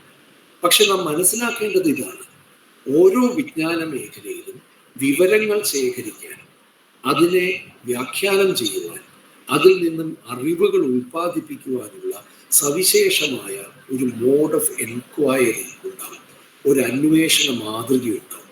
അത് ഓരോ വിജ്ഞാന മേഖലയ്ക്ക് മാറിക്കൊണ്ടിരിക്കും. ചരിത്രപരമായി അതിൽ തന്നെ മാറ്റങ്ങൾ ഉണ്ടാവുകയും ചെയ്യും. നാലാമത്തെ കാര്യം എന്നത്, ഇത്തരത്തിൽ വിവരങ്ങൾ ശേഖരിച്ചുകൊണ്ട്, കളക്ട് ചെയ്തുകൊണ്ട്, ഇന്റർപ്രറ്റ് ചെയ്ത്, അല്ലെങ്കിൽ അതിൽ പരീക്ഷണങ്ങൾ നടത്തിക്കൊണ്ട് ഉൽപ്പാദിപ്പിക്കുന്ന അറിവുകൾ ഏതാണ്, എങ്ങനെയാണ് അറിവ് എന്ന് പറയുന്നതിനെ വിശദീകരിക്കുന്ന, നിർണയിക്കുന്ന ചില വ്യവസ്ഥകൾ ഉണ്ടായിരിക്കും ഓരോ വിജ്ഞാന മേഖലയിലും.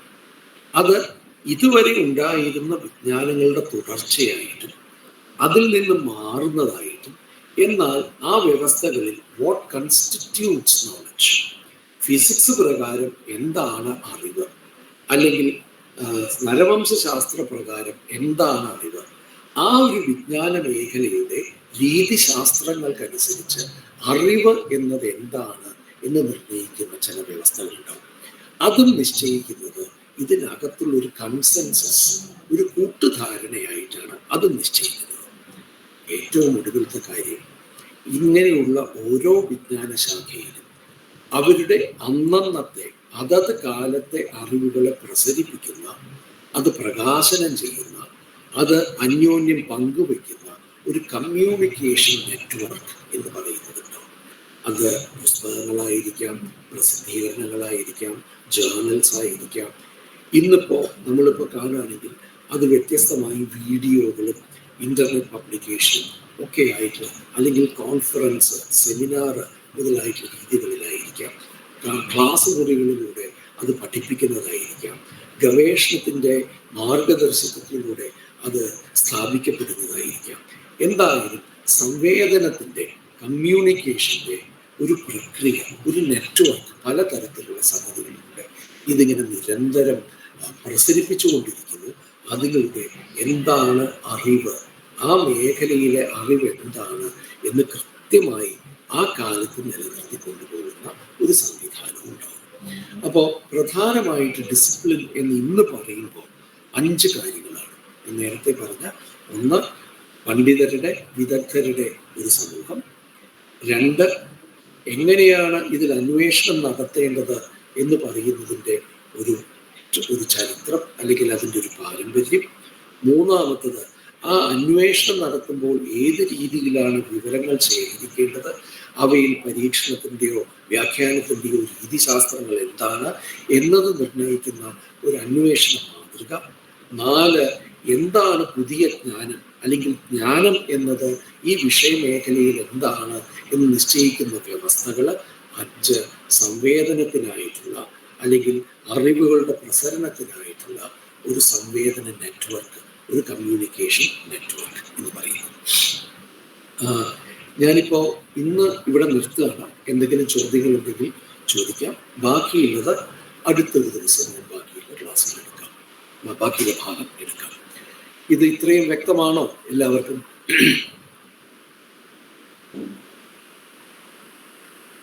ഈ ഗവേഷകരെ ഇടയ്ക്ക് ഒന്ന് ചോദിക്കുകയാണെങ്കിൽ എന്തും പറയുകയാണെങ്കിൽ നന്നായിരിക്കും. സദിഖ് അലി പറയാൻ തുടങ്ങിയല്ലോ, പറയൂ. ഒരാൾ യെസ് എന്ന് പറഞ്ഞു. മാഷേ, ഒരു ചെറിയ സംശയം. ചോദിക്കൂ. ഈ മനഃശാസ്ത്ര മേഖലയിൽ ഇങ്ങനെയൊരു ചേഞ്ച് ഫ്രോയിഡിയൻ ചിന്തകൾക്ക് സംഭവിക്കുന്നില്ലേ? ഫ്രോയിഡ് വന്ന സമയത്ത്, അതെ, മനഃശാസ്ത്ര ഫ്രോയിഡിൻ്റെ ഒരു രസകരമായ കാര്യം എന്താ വെച്ചാൽ, ഇന്നിപ്പോൾ ഫ്രോയിഡ് മറ്റ് മേഖലകളിലാണ് വലിയ പ്രചാരമുള്ളത്. മനഃശാസ്ത്രത്തിൽ, സൈക്കോളജിയുടെ ഫീൽഡിൽ തന്നെ ഫ്രോയിഡ് വളരെ കുറച്ച് മാത്രം ഉപയോഗിക്കപ്പെടുന്നു. ഫ്രോയിഡ് അതല്ലക്കാനുമതെ. കാരണം പ്രായോഗികമായ മനഃശാസ്ത്രത്തിൻ്റെ തെറാപ്പിയുടെ ഒരു മേഖല, ചികിത്സ എന്ന് പറയുന്ന ഒരു മേഖല, തെറാപ്പിയുടെ മേഖലയിൽ, സൈക്കോ അനാലിസിസിൻ്റെ മേഖലയിൽ പ്രായോഗികമായ മറ്റ് രീതിശാസ്ത്രങ്ങൾ ഡെവലപ്പ് ചെയ്തതോടുകൂടി തന്നെ ഫ്രോയിഡിൻ്റെ ഒരു തിയറൈസേഷൻ എന്നത് അത്ര പ്രധാനമല്ലാതെ മാറിയിട്ടുണ്ട്. പക്ഷേ ഫ്രോയിഡിനെ പഠിക്കാതെ മനഃശാസ്ത്രജ്ഞർക്ക് തുടക്കാൻ പറ്റില്ല. വ്യക്തമായ വിഷയം. അത് പഠിക്കേണ്ടത് നിർബന്ധമാണ്. അത് പഠിച്ചതിന് ശേഷം നമ്മൾ തമാശയ്ക്ക് പറയില്ലേ, ആദ്യം വളയത്തിലൂടെ ചാടിയിട്ടാണ് പിന്നെ വളയമില്ലാതെ ചാടുക എന്ന് പറയുന്നത് പോലെ തന്നെ ആദ്യം ഫ്രോയിഡിനെയും ഒക്കെ പഠിച്ചുകൊണ്ട് തന്നെയാണ് ആ മനഃശാസ്ത്രത്തിൻ്റെ ചരിത്രം നമ്മൾ മനസ്സിലാക്കി വരുന്നത്. പക്ഷെ പിന്നീട് മനഃശാസ്ത്രത്തിനകത്ത് തന്നെ ആധുനികമായ അല്ലെങ്കിൽ സമകാലികമായ ധാരണയിലേക്ക് എത്തുമ്പോൾ അതിൻ്റെ പ്രയോഗ മാതൃകകൾ, പ്രത്യേകിച്ച് അതിൻ്റെ എക്സ്പെരിമെൻറ്റേഷൻ്റെ അല്ലെങ്കിൽ അതിൻ്റെ ടെസ്റ്റുകളുടെ, അത് ഉപയോഗിക്കുന്ന വ്യത്യസ്തമായ എക്യുപ്മെൻറ്റുകളുടെ, അവയുടെ സവിശേഷമായ ചില പ്രാക്സിസ് മെത്തേഡ്സ് എന്ന് പറയും, അങ്ങനെയുള്ള സംഗതികൾക്ക് ഫ്രോയിഡിൽ നിന്ന് വലിയ വ്യത്യാസം വന്നിട്ടുണ്ട്. വലിയ മുന്നോട്ട് പോക്ക് അല്ലെങ്കിൽ വ്യതിയാനം ഉണ്ടായിട്ടുണ്ട് സ്വാഭാവികമായിട്ടും. പക്ഷേ അതിൻ്റെ ഒരു വൈരുദ്ധ്യം എന്ന് പറയുന്നത് ഫ്രോയിഡിനും സാഹിത്യത്തിലും സാമൂഹ്യ ചിന്തയിലും ഒക്കെ ഫ്രോയിഡും നിൽക്കാനും ഇന്നും വളരെ പ്രസക്തമായിട്ട് തുടരുകയും ചെയ്യും. വേറെ സംശയം എന്ന് വെച്ചിട്ടുണ്ടെങ്കിൽ ഈ കേരള ചരിത്രവുമായി ബന്ധപ്പെട്ടിട്ടാ മാഷെ. കാരണം ഈ PK ബാലകൃഷ്ണന്റെ ജാതി വ്യവസ്ഥയും കേരളത്തിന്റെ ചരിത്രമൊക്കെ ഇങ്ങനെ ഒരു ചേഞ്ച്, അതായത് ഒരു കാലഘട്ടത്തിൽ M ശ്രീധരമേനോന്റെ കേരള ചരിത്രത്തിന് മാത്രം പ്രാധാന്യം കിട്ടിയിരുന്ന ഒരു കാലഘട്ടത്തിൽ നിന്ന് മാറി മാഷ് പറഞ്ഞ പോലെ ഇപ്പോ PK ബാലകൃഷ്ണന്റെ ജാതി വ്യവസ്ഥ ചരിത്രമൊക്കെ പഠിക്കാൻ തുടങ്ങി. മാഷിന് അതിനെ കുറിച്ച് എന്താ അത് വിഷ്ണു എന്ന് പറയും? എന്താണ് യഥാർത്ഥത്തിൽ ബാലകൃഷ്ണന്റെ മാത്രമല്ല 19-ാം നൂറ്റാണ്ടിലെ കേരളം എന്നുള്ള പുസ്തകമില്ലേ, അതും നോക്കുകയാണെങ്കിൽ എന്താണ് യഥാർത്ഥത്തിൽ അതിലുണ്ടായ മാറ്റം? എനിക്ക് തോന്നുന്നു അത് കുറച്ചും കൂടി യാഥാർത്ഥ്യത്തെ അതിന്റെ ഒരു ഫോമിൽ വന്നിട്ടുള്ള ആളുകൾ, എനിക്ക് അറിയില്ല പക്ഷേ വ്യക്തമായിട്ട് പറയാൻ. കാരണം പറഞ്ഞു നോക്കൂ, ഇത് നമ്മള് പറയാണ്ടിരിക്കുകയല്ല വേണ്ടത്. ശരിയോ തെറ്റാന്നല്ല, മനസ്സിലായ അനുസരിച്ച് പറഞ്ഞു നോക്കൂ. ഞാനും ഒപ്പം കൂടാ, പറയൂ. അല്ല, അത് ഈ ചരിത്രം എഴുതിയതിൽ വന്നിട്ടുള്ള കുറച്ച് കാനോനീകരണത്തിൽ വന്നിട്ടുള്ള പ്രശ്നം തന്നെയാണ്. അപ്പൊ ശ്രീധരമേനോന്റെ ചരിത്രം മാത്രമാണ് കുട്ടികളായാലും ഞാനായാലും പഠിച്ചിട്ടുണ്ടായിരുന്നത്. പക്ഷെ അതിന് ഈ മാഷ് പറഞ്ഞ പോലെ അറിവ് എന്നുള്ളത് കാലഘട്ടം മാറുന്നതിനനുസരിച്ചിട്ട് നമ്മൾ പല തിയറികൾ ഉപയോഗിക്കാൻ പഠിക്കാൻ തുടങ്ങുന്നത്. ഇപ്പൊ വിനിൽ പോളിന്റെ ഒക്കെ പഠനങ്ങൾ വന്നതോട് കൂടിയിട്ട് എനിക്ക് തോന്നുന്നു അതോട് കൂടിയിട്ടാണ് ഇപ്പൊ PK ബാലകൃഷ്ണന്റെ ഒക്കെ കേരള ചരിത്ര ജാതി വ്യവസ്ഥ ചരിത്രമൊക്കെ നമ്മൾക്ക് കൂടുതൽ വ്യക്തമാകുന്നത്. അതായത് തെളിവുകളെ മുൻനിർത്തിക്കൊണ്ട് പഠിക്കാൻ തുടങ്ങുന്നതോട് കൂടിയിട്ടാണ്, അല്ലെങ്കിൽ അന്വേഷിക്കാൻ തുടങ്ങുമ്പോഴാണ് കുറച്ചും കൂടി ചരിത്രത്തിന് നമുക്ക് ക്ലാരിഫിക്കേഷൻ വരുന്നതെന്നാണ് ഞാൻ മനസ്സിലാക്കുന്നത്. അത് മാത്രമാണോ? അത് കറക്റ്റാണ്, പറഞ്ഞത് ശരിയാണ്. പക്ഷെ അത് മാത്രമാണ്. സമീപനത്തിൽ എന്താ മാറ്റം വന്നേക്കണേ? അതെ, നമ്മളുടെ ഒരു വിമർശന കാര്യങ്ങൾ നമ്മളൊരു വിമർശനാത്മകമായ ബുദ്ധിയോട് കൂടിയിട്ട് നോക്കുന്നതോട് കൂടിയിട്ടാണ് അല്ലെങ്കിൽ എന്താ പറയാ ഒരു ശ്രീധര മേനോന്റെ ചരിത്രത്തില് എന്താണ് പ്രതിപാദ്യ വിഷയം? പ്രധാനമായിട്ടും ഭരണം കൈയാളുന്ന ഒരു വിഭാഗത്തിന്റെ പല ദിക്കിലുള്ള ഡൈനാസ്റ്റികൾ, ഭരണ യന്ത്രങ്ങൾ അല്ലെങ്കിൽ ഭരണ കുടുംബങ്ങൾ, ഇത്തരത്തിലുള്ളൊരു ചരിത്രമാണ്, ഭരണത്തിന്റെ ചരിത്രമാണ് പ്രധാനമായിട്ടും ശ്രീധരമേനോനായിരുന്നത്. ഇവിടെ രാജാക്കന്മാരും നാട്ടുരാജ്യങ്ങളും അവരുമായി ബന്ധപ്പെട്ടിട്ടുള്ള സംസ്കാരവും ഇവിടുത്തെ ക്ഷേത്ര ഗ്രാമങ്ങളിൽ ഉണ്ടായിരുന്ന കാര്യങ്ങളും ഒക്കെ ബേസ് ചെയ്തിട്ടുള്ള ഒരു ഡൈനാസ്റ്റിക് ഹിസ്റ്ററി എന്ന് പറയുന്നതാണ് അതിനകത്ത് വരുന്നത്. പലപ്പോഴും ശ്രീധരമേനോന്റെ ചരിത്രത്തില് സാധാരണ മനുഷ്യരുടെ ജീവിതം വളരെ കുറച്ചേ വരുന്നുള്ളൂ. ആനുഷംഗികമായിട്ട് കല, സംസ്കാരം, പൊതുജീവിതം എന്ന് പറഞ്ഞുകൊണ്ട് 1-2 ഖണ്ഡികകളിൽ എഴുതി അതങ്ങോട്ട് വിടുന്നു. മറ്റൊരു നിലയ്ക്ക് അതൊരു political history, political in the sense it is A history of administration, it's A history of rule. മനസ്സിലായില്ലേ? പക്ഷെ അതിൽ ഉൾപ്പെടാതെ പോയ അനേകം സമൂഹങ്ങളും അനേകം കൂട്ടങ്ങളും ജനതതികളുണ്ടായിരുന്നു. ഇപ്പൊ ഉദാഹരണത്തിന് ഏറ്റവും പ്രധാനപ്പെട്ട, ഇതൊന്നും അല്ലാതെ പറയട്ടെ, നമ്മുടെ കേരള ചരിത്രത്തിൽ തീരദേശ പ്രദേശങ്ങളിലും മലമ്പ്രദേശങ്ങളിലും ജീവിക്കുന്ന എത്ര ആളുകളുടെ ചരിത്രം ഉൾപ്പെടുന്നുണ്ട്?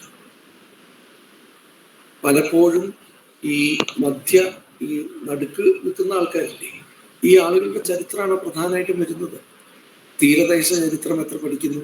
ഇന്നിപ്പോ കടലുമായി ബന്ധപ്പെട്ട ചരിത്രങ്ങൾ ഉണ്ടായി വരുമ്പോഴാണ് അത്തരത്തിലുള്ള ഒരു അനുഭവ മണ്ഡലം എന്ന് പറയുന്നത് ഇതിലേക്ക് ചുരുക്കിയെടുക്കാൻ പറ്റില്ല എന്ന് നമ്മൾ റിയലൈസ് ചെയ്യുന്നത്.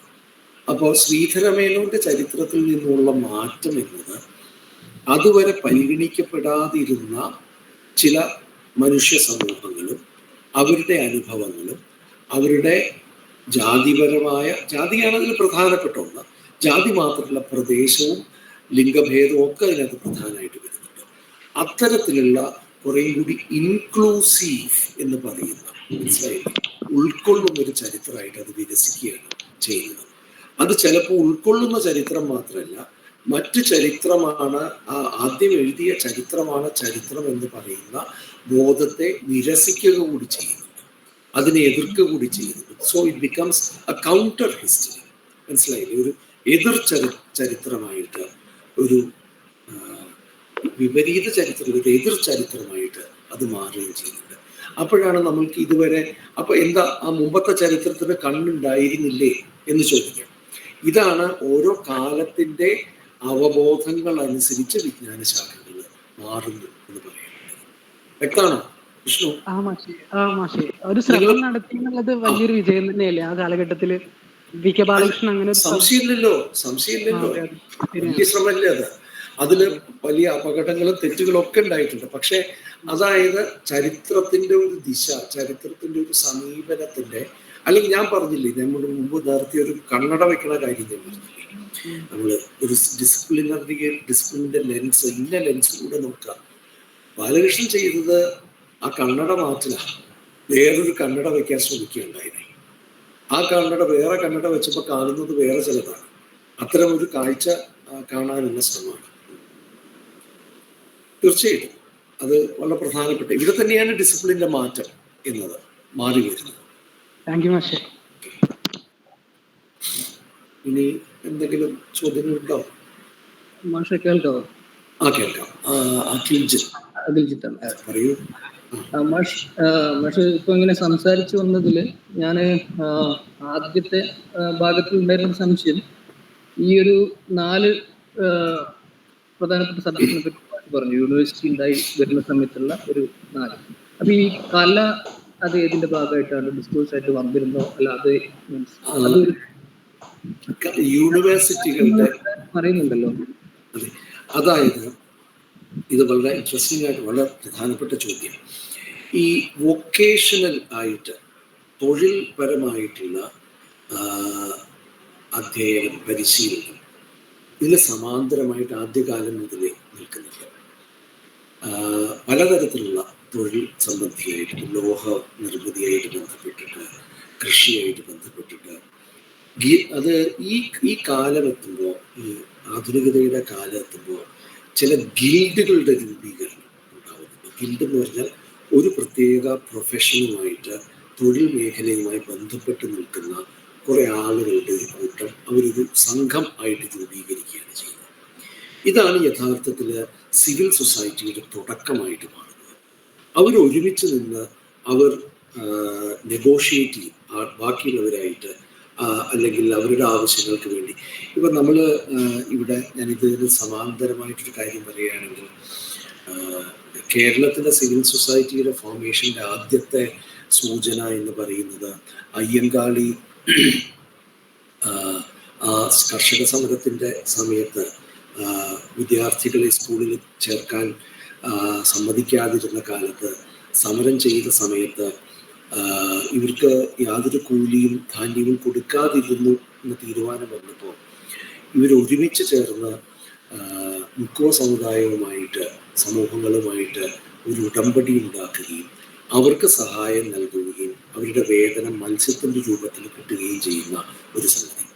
അതാണ് ശരിക്കൊരു ഗിൽഡ് എന്ന്. ഇവിടെ കർഷക തൊഴിലാളികൾ ഒരു കൂട്ടമായിട്ടൊരു രൂപീകരണം ഉണ്ടാക്കുകയും അവർ ഈ മത്സ്യത്തൊഴിലാളികളുമായിട്ട്, മത്സ്യം പിടിക്കുന്നവരുമായിട്ടുള്ള ഒരു സഖ്യം ഉണ്ടാക്കുകയും ഇവരുടെ സേവനം അങ്ങോട്ട് കൊടുക്കുന്നതിന്, ജോലിയായിട്ടുള്ള സേവനം അങ്ങോട്ട് കൊടുക്കുന്നതിന് ഇങ്ങോട്ട് മത്സ്യത്തിൻ്റെ രൂപത്തിൽ പ്രതിഫലം പറ്റുകയും ചെയ്യുന്ന ഒരു കൂട്ടായ ശ്രമം. ആ ഒരു ഗിൽഡ്, അവിടെയാണ് ശരിക്കും കേരളത്തിൻ്റെ സിവിൽ സൊസൈറ്റി എന്ന് പറയുന്നത്. സിവിൽ എന്ന് പറഞ്ഞാൽ പൗരബോധത്തിൽ അധിഷ്ഠിതമായിട്ടുള്ള ഒരു സമൂഹ രൂപീകരണം എന്ന് പറയുന്നത് തുടങ്ങുന്നത് അവിടെയാണ്.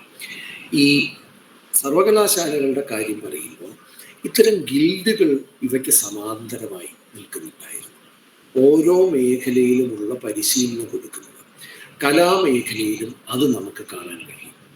ആ ആദ്യകാലം മുതൽ ഈ കലാമേഖലയിൽ, അത് സംഗീതമാണെങ്കിലും ചിത്രകലയാണെങ്കിലും ശില്പകലയാണെങ്കിലും ഒക്കെ അതത് സ്കൂളുകൾ പോലെ, നമുക്ക് ആർട്ട് സ്കൂളില്ലേ, അതുപോലെ സ്കൂളുകൾ പോലെ ഏതെങ്കിലും വളരെ പ്രസിദ്ധനായിട്ടുള്ള ഒരു ചിത്രകാരൻ്റെയോ അല്ലെങ്കിൽ ഒരു സംഗീതജ്ഞൻ്റെയോ ഒക്കെ കീഴിൽ അഭ്യസിക്കുന്ന ഒരു സമ്പ്രദായം ഉണ്ടായിരുന്നു. അത് സർവകലാശാലയിലേക്ക് എത്തിയിട്ടുണ്ടായിരുന്നില്ല.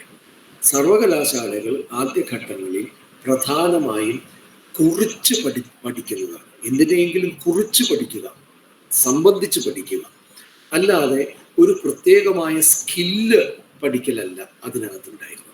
രണ്ട് തരത്തിലുള്ള വിദ്യാഭ്യാസമുണ്ട്. ഒന്ന്, നിങ്ങളുടെ അഭിരുചികൾ അല്ലെങ്കിൽ നിങ്ങളുടെ സ്കില്ല്, നിങ്ങളുടെ കെൽപ്പുകൾ എന്ന് പറയുന്നത് വർദ്ധിപ്പിക്കാനുള്ള, അത് കലാപരമായ കെൽപ്പായിരിക്കാം, ടെക്നിക്കലായിട്ടുള്ള കെൽപ്പായിരിക്കാം, അത്തരത്തിലുള്ള പഠനം. രണ്ടെന്ന് സൈദ്ധാന്തികം എന്ന് പറയാവുന്ന വ്യാഖ്യാനപരമായ ഒരു പഠനം എന്ന് പറയുന്നത്. സർവകലാശാലകളിൽ ആദ്യഘട്ടങ്ങളിൽ ഈ വ്യാഖ്യാനപരമായ പഠനമാണ് വന്നിരുന്നത്. പിന്നീട് വളരെ ശേഷം ഇവൻ സാഹിത്യം എന്ന് പറയുന്നത് തന്നെ സർവകലാശാലകളുടെ ഭാഗമാകുന്നത് 20-ാം നൂറ്റാണ്ടിൻ്റെ തുടക്കത്തിലാണ്. ഇംഗ്ലീഷ് അത് ഞാൻ അതിലേക്ക് വരാം, പിന്നെ അടുത്ത ക്ലാസ്സിൽ പറയാം. സാഹിത്യം അപ്പോഴാണ് തുടങ്ങുന്നത്. അതിനും ശേഷമായിട്ടാണ് ഈ കലാപഠനം എന്ന നിലയ്ക്ക് തിയററ്റിക്കലായിട്ടും അല്ലാതെയും കലാപഠനം എന്നത് സംഗീതവും ചിത്രകലയും ഒക്കെ സർവകലാശാലകളുടെ ഭാഗമായിട്ട് തീരുന്നത്. അതുവരെയും ഇതിൻ്റെ തുടർച്ചകൾ തന്നെ ഉണ്ടായിരുന്നു. വ്യക്തമാണോ? അതെ, ഓക്കെ.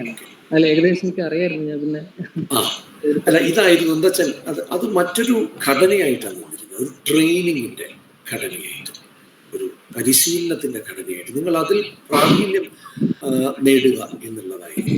അതിനൊരു വേറൊരു വാക്ക്, സ്കില്ലിന് മലയാളത്തിൽ വാക്ക് ഉപയോഗിക്കുന്നതോ പ്രാവീണ്യമല്ല, ഒരു വാക്ക് ഉപയോഗിക്കുമല്ലോ, കെൽപ്പല്ലാതെ നൈപുണ്യം. അത് നൈപുണ്യം. എനിക്ക് അങ്ങനെ ഒരു പ്രശ്നമുണ്ട്. മലയാളത്തിൽ പറയുമ്പോൾ ഇംഗ്ലീഷിലേ വരില്ല, ഇംഗ്ലീഷിൽ പറയുമ്പോൾ മലയാളത്തിൽ വരും. പറയൂ, ഇനിയോ ചോദ്യങ്ങളുണ്ടോ? അല്ല, അതിന്റെ തുടർച്ചയായിട്ടൊരു കാര്യം കൂടി പറയൂ. എന്താ വെച്ച് കഴിഞ്ഞാൽ ഇപ്പം അധികാരവുമായിട്ട് ബന്ധപ്പെടുത്തിയിട്ട് ഇപ്പം ലൈക്ക് നമ്മള് ഭരിക്കുന്ന ആളുകൾ അല്ലെങ്കിൽ ഭരിക്കുന്ന ഒരു ഗവൺമെന്റ് അത്തരത്തിൽ തന്നെ ഒരു ഡിസിഷൻ ഉണ്ടാക്കി അവർക്ക് ചരിത്രം എങ്ങനെയാണ് നിർമ്മിക്കപ്പെട്ടിട്ടുണ്ടെന്നുള്ള രീതിയിൽ തന്നെയാണ് നമ്മൾ ഇപ്പം കൂടുതലായിട്ട് കാണുന്നത്. കാരണം വെച്ചാൽ പുതിയ ഡിസിപ്ലിൻസിന് കൂടുതൽ വെയിറ്റേജ് കൊടുക്കുന്നു. ഇപ്പോൾ യോഗ അങ്ങനെയുള്ള കാര്യങ്ങൾക്കൊക്കെ ഇന്ത്യയിൽ വളരെയധികം വെയിറ്റേജ് കൊടുക്കുന്ന ഒരു കാലഘട്ടത്തിലാണ് ഞാൻ ചോദിക്കുന്നത്. ഇത് പിന്നെ അപ്പൊ നമ്മളെപ്പോഴും ഇതിന്റെ എക്കണോമിക്കൽ സൈഡ് അല്ലെങ്കിൽ ഒരു കോർപ്പറേറ്റ് കലേന്റെ സൈഡിലൊക്കെ ആകുന്ന സമയത്ത് ഡിസിപ്ലിൻ അല്ലെങ്കിൽ വിജ്ഞാനം എന്ന് പറയുന്നത്, ഇപ്പൊ കല നമ്മൾ പ്രാക്ടീസ് ചെയ്യുന്ന സമയത്ത് പുതിയ ടെക്നോളജിക്കലായുള്ള ആസ്പെക്റ്റുകൾ വരുന്നു, അതിനെ അഡാപ്റ്റ് ചെയ്യുന്നു. ഇപ്പൊ ഗാലറി സിസ്റ്റമായിട്ടൊക്കെ ബന്ധപ്പെടുത്തി നമ്മൾ ആലോചിക്കുന്ന സമയത്ത് ഡിസിപ്ലിൻ എന്ന് പറയുന്നത് നമ്മൾ പഠിപ്പിക്കുന്നതായിട്ടുള്ള പുതിയ സാധനങ്ങൾ എപ്പോഴും എക്കണോമിയായിട്ടാണ് ബന്ധപ്പെടുന്നത് പലപ്പോഴും. അപ്പൊ അതിൽ മാസ്റ്റർ ടേക്ക് എന്താണെന്നാണ് ഞാൻ. അല്ല, എല്ലാം ഇക്കോണമിയായിട്ട് ബന്ധപ്പെട്ടിട്ട് തന്നെയാണല്ലോ എല്ലാ കാലത്തും. ഇക്കോണമിയായിട്ട് ബന്ധപ്പെടാതെ നിങ്ങൾക്ക് ഒരു വിദ്യാഭ്യാസമോ ഗവേഷണമോ സാധ്യമാകുന്നത് ഇക്കോണമി ഒരു വിഷയമാകാത്ത ഒരു ചെറിയ വിഭാഗം ജനങ്ങൾക്ക് മാത്രം. മുമ്പൊരു കാലത്ത് സഭയുടെ പൗരോഹിത്യത്തിൻ്റെ ഭാഗമായിരുന്ന ആളുകൾക്ക് ഈ സാമ്പത്തിക വ്യവസ്ഥ ഒരു വിഷയമായിരുന്നില്ല. അല്ലെങ്കിൽ വളരെ സമ്പന്നമായ ഒരു വിഭാഗത്തിലെ ആളുകൾക്ക് സാമ്പത്തികമായ വശം ഒരു വിഷയമായിരുന്നില്ല. മറിച്ച് സാമാന്യ ജനങ്ങൾക്ക് ഈ ഇക്കോണമി വളരെ പ്രധാനപ്പെട്ട ഒരു കാര്യം. അത് ചെറിയ തമാശ പറയാം. ഈ 20-ാം നൂറ്റാണ്ടിൻ്റെ 19-ാം നൂറ്റാണ്ടിൻ്റെ ഒടുക്കം സാഹിത്യം ഒരു മേഖലയായിട്ട് ഒരു സബ്ജക്റ്റായിട്ട് പഠിപ്പിച്ചു തുടങ്ങിയപ്പോൾ അത് കഴിഞ്ഞൊരു 1920-കളും 30-കളായപ്പോൾ ബ്രിട്ടീഷ് യൂണിവേഴ്സിറ്റികളിലേക്ക് സ്ത്രീകളും ഒക്കെ ആയിട്ട് 20-കളായപ്പോഴേക്കും കുറേ അധികം ആൾക്കാർ മറ്റേ അരിസ്റ്റോക്രസിയുടെയോ ഉന്നത കുലജാതരോ ഒന്നും അല്ലാത്ത ആളുകൾ, സാമാന്യ ജനങ്ങൾ പലരും വന്ന് സർവകലാശാലയിൽ വിദ്യാർത്ഥികളായിട്ട് ചേർന്നു. അവര് ഈ അധ്യാപകരോട് ചോദിച്ച ചോദ്യം, ഞങ്ങൾ ഈ ലാറ്റിനും ഗ്രീക്കൊക്കെ പഠിപ്പിച്ചിട്ട് ഞങ്ങൾക്ക് എന്താ ഗുണം, എന്താ ഞങ്ങൾക്ക് പ്രയോജനം എന്നായിരുന്നു. അതിനു മുമ്പുള്ളവർ സർവകലാശാലയിൽ പഠിച്ചിരുന്നത് ഒരു ജോലി കിട്ടാനല്ല, ഒരു തൊഴിൽ കിട്ടാനല്ല, അതിലൂടെ സാമ്പത്തികമായ ഭദ്രത കൈവരിക്കാനുമില്ല. അവർ ഏതോ നിലയ്ക്ക് അത്തരമൊരു രീതിക്ക് മാറി നിന്നുകൊണ്ട് അവർ വിജ്ഞാനത്തിന് വേണ്ടി എന്നൊക്കെ പറയുന്ന രീതിയിൽ ചെയ്തിരുന്ന ആളുകളാണ്. അതിനുള്ള സൗകര്യവും അവർക്കുണ്ടായിരുന്നു. ഈ ഒരു സാഹചര്യം വന്നപ്പോഴാണ് ഈ കംപ്ലീറ്റ് ആയിട്ട് വിജ്ഞാനത്തിൻ്റെ സ്വഭാവം തന്നെ മാറുന്നത്. ഇവർക്ക് അനുസൃതമായ, ഇവർക്ക് പഠിക്കാൻ താല്പര്യമുള്ള, ഇവർക്ക് പ്രയോജനപ്രദമായ പഠന സംവിധാനങ്ങൾ ആവശ്യമായിട്ട് മാറ്റിയെടുക്കേണ്ടതായിട്ട് വരുന്നു. സാഹിത്യത്തിൽ തന്നെ അതോടുകൂടിയാണ് അതുവരെ മുഖ്യധാര എന്ന് പരിഗണിക്കപ്പെട്ടിരുന്ന പല സാഹിത്യങ്ങളും മാറിപ്പോലുണ്ടാവുന്നത്, പുതിയ തരത്തിലുള്ള പഠനങ്ങൾ വരുന്നത്. പിന്നീട് 50-കൾ 60-കളാവുമ്പോഴേക്കും കുറേ കറുത്ത വർഗ്ഗക്കാർ കൂടി യൂണിവേഴ്സിറ്റികളിൽ എത്തുന്നതോടെ വീണ്ടും വലിയൊരു മാറ്റം അതിനകത്തുണ്ടാവും. ഞാൻ പറയുന്നത് ഈ ഒരു അർത്ഥത്തിൽ ഒരു പോപ്പുലേഷൻ ചേഞ്ച് എന്നത്, ആ ചേഞ്ചോടുകൂടി തന്നെ ഇതിനകത്ത് മാറ്റങ്ങൾ വരുന്നു. അപ്പോൾ എല്ലാ കാലത്തും അത് നമുക്ക് നിഷേധിക്കാൻ കഴിയില്ല. സാമ്പത്തികമായ ക്രമങ്ങൾ തന്നെയാണ് പലപ്പോഴും വിദ്യാഭ്യാസത്തിൻ്റെ, ആളുകളുടെ വിദ്യാഭ്യാസ ലക്ഷ്യങ്ങളെ നിർണ്ണയിക്കുന്നത്. പക്ഷേ അതിലൊരു വ്യത്യാസം കാണേണ്ടി വരും. എനിക്കെന്ത് പഠിക്കണം എന്നുള്ളത് എൻ്റേതായ ഒരു ഉത്കർഷയുടെ ചിന്തയുടെ ഭാഗമായി ഞാൻ പഠിക്കാൻ തീരുമാനിക്കുന്നതും, അധികാര സ്ഥാപനങ്ങൾ ഞാൻ എന്ത് പഠിക്കണം എന്ന് നിർണയിച്ച് എന്നെ പഠിക്കാൻ അതിന് നിർബന്ധിക്കുന്നതും, ആ സാധ്യതകളിലേക്ക് എന്നെ ചുരുക്കിയെടുക്കുന്നതും തമ്മിൽ വ്യത്യാസമാണ്. ഇന്നിപ്പോൾ അഖിൽജിത്ത് ചോദിച്ച ചോദ്യത്തിൻ്റെ മറുപടി എനിക്ക് ഇങ്ങനെയാണ് പറയാനുള്ളത്. പലപ്പോഴും ഇന്ന് സംഭവിക്കുന്നത് സാമൂഹ്യശാസ്ത്ര വിഷയങ്ങളും മാനവിക വിഷയങ്ങളും, മറ്റൊരു രീതിയിൽ പറയുകയാണെങ്കിൽ വിമർശനത്തിന് സാധ്യമായ അല്ലെങ്കിൽ വിമർശനം സാധ്യമാക്കുന്ന വിമർശനത്തിൻ്റെ പരിഗണനകളും സമീപനങ്ങളും രീതിശാസ്ത്രങ്ങളും കൈവശം കിട്ടാൻ ഒരാളെ സഹായിക്കുന്ന ഇത്തരം വിഷയങ്ങൾ പിന്നോക്കം പോവുകയും അവ അപ്രധാനമാവുകയും കേവലം നൈപുണ്യങ്ങളിലേക്ക് ചുരുക്കുകയും, അതിനകത്ത് വിമർശനമില്ല, നിങ്ങൾ സ്കില്ലാണ് പഠിക്കുന്നത്. അതിപ്പോൾ ആശാരി എന്ന് പറയുന്ന സ്കില്ല് പഠിക്കുന്നതും സോഫ്റ്റ്വെയർ ഡെവലപ്മെൻറ്റിൻ്റെ സ്കില്ല് പഠിക്കുന്നതും വീഡിയോ എഡിറ്റിങ്ങിൻ്റെ സ്കില്ല് പഠിക്കുന്നതും തമ്മിൽ വ്യത്യാസമില്ല. അവയൊക്കെ വ്യത്യസ്ത മേഖലകളിൽ സ്കില്ല് ഉണ്ടാക്കുകയാണ്. അതിനകത്ത് പക്ഷെ ഒരു ക്രിട്ടിക്കൽ എലിമെൻറ്റ് ഇവിടെ ഉണ്ടാകുന്നില്ല. ആ ഉണ്ടാകാതെ വരുന്നത് പലപ്പോഴും കൃത്യമായ ഇക്കോണമിയെക്കുറിച്ചുള്ള ഒരു ആധികാരികമായ സമീപനത്തിൻ്റെ ഭാഗമായിട്ട് ഒരു തൊഴിൽ പടയുണ്ടാക്കാനുള്ള ശ്രമമായിട്ട് ഇത് മാറും. അത് നമ്മുടെ ചോയ്സ് ആണെന്ന് നമ്മൾ വിശ്വസിക്കുന്നു, നമ്മളെ വിശ്വസിപ്പിക്കുന്നു. അതനുസരിച്ച് നമ്മൾ അതിന് പോകുന്നു. യഥാർത്ഥത്തിൽ അതാണോ നമ്മുടെ ചോയ്സ് എന്ന് നമുക്ക് ആലോചിക്കാൻ തന്നെയുള്ള സാഹചര്യം നമുക്ക് ലഭിക്കുന്നു. ഇതാണ് ഇന്ന് സംഭവിക്കുന്നത്. യോജിപ്പാണോ? ശരിയാണോ? യോജിക്കുന്നു. Okay, thank you.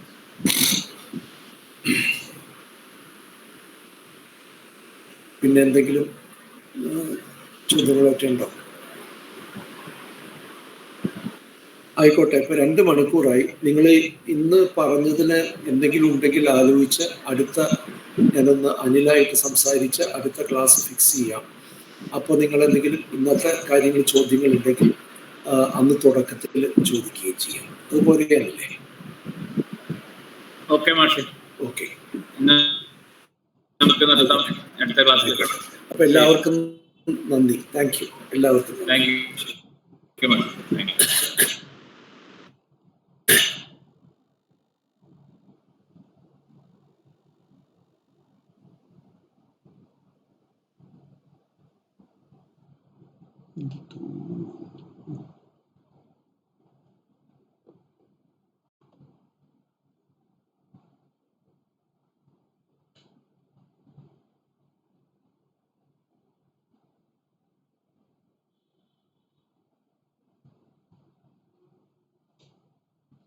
Thank you.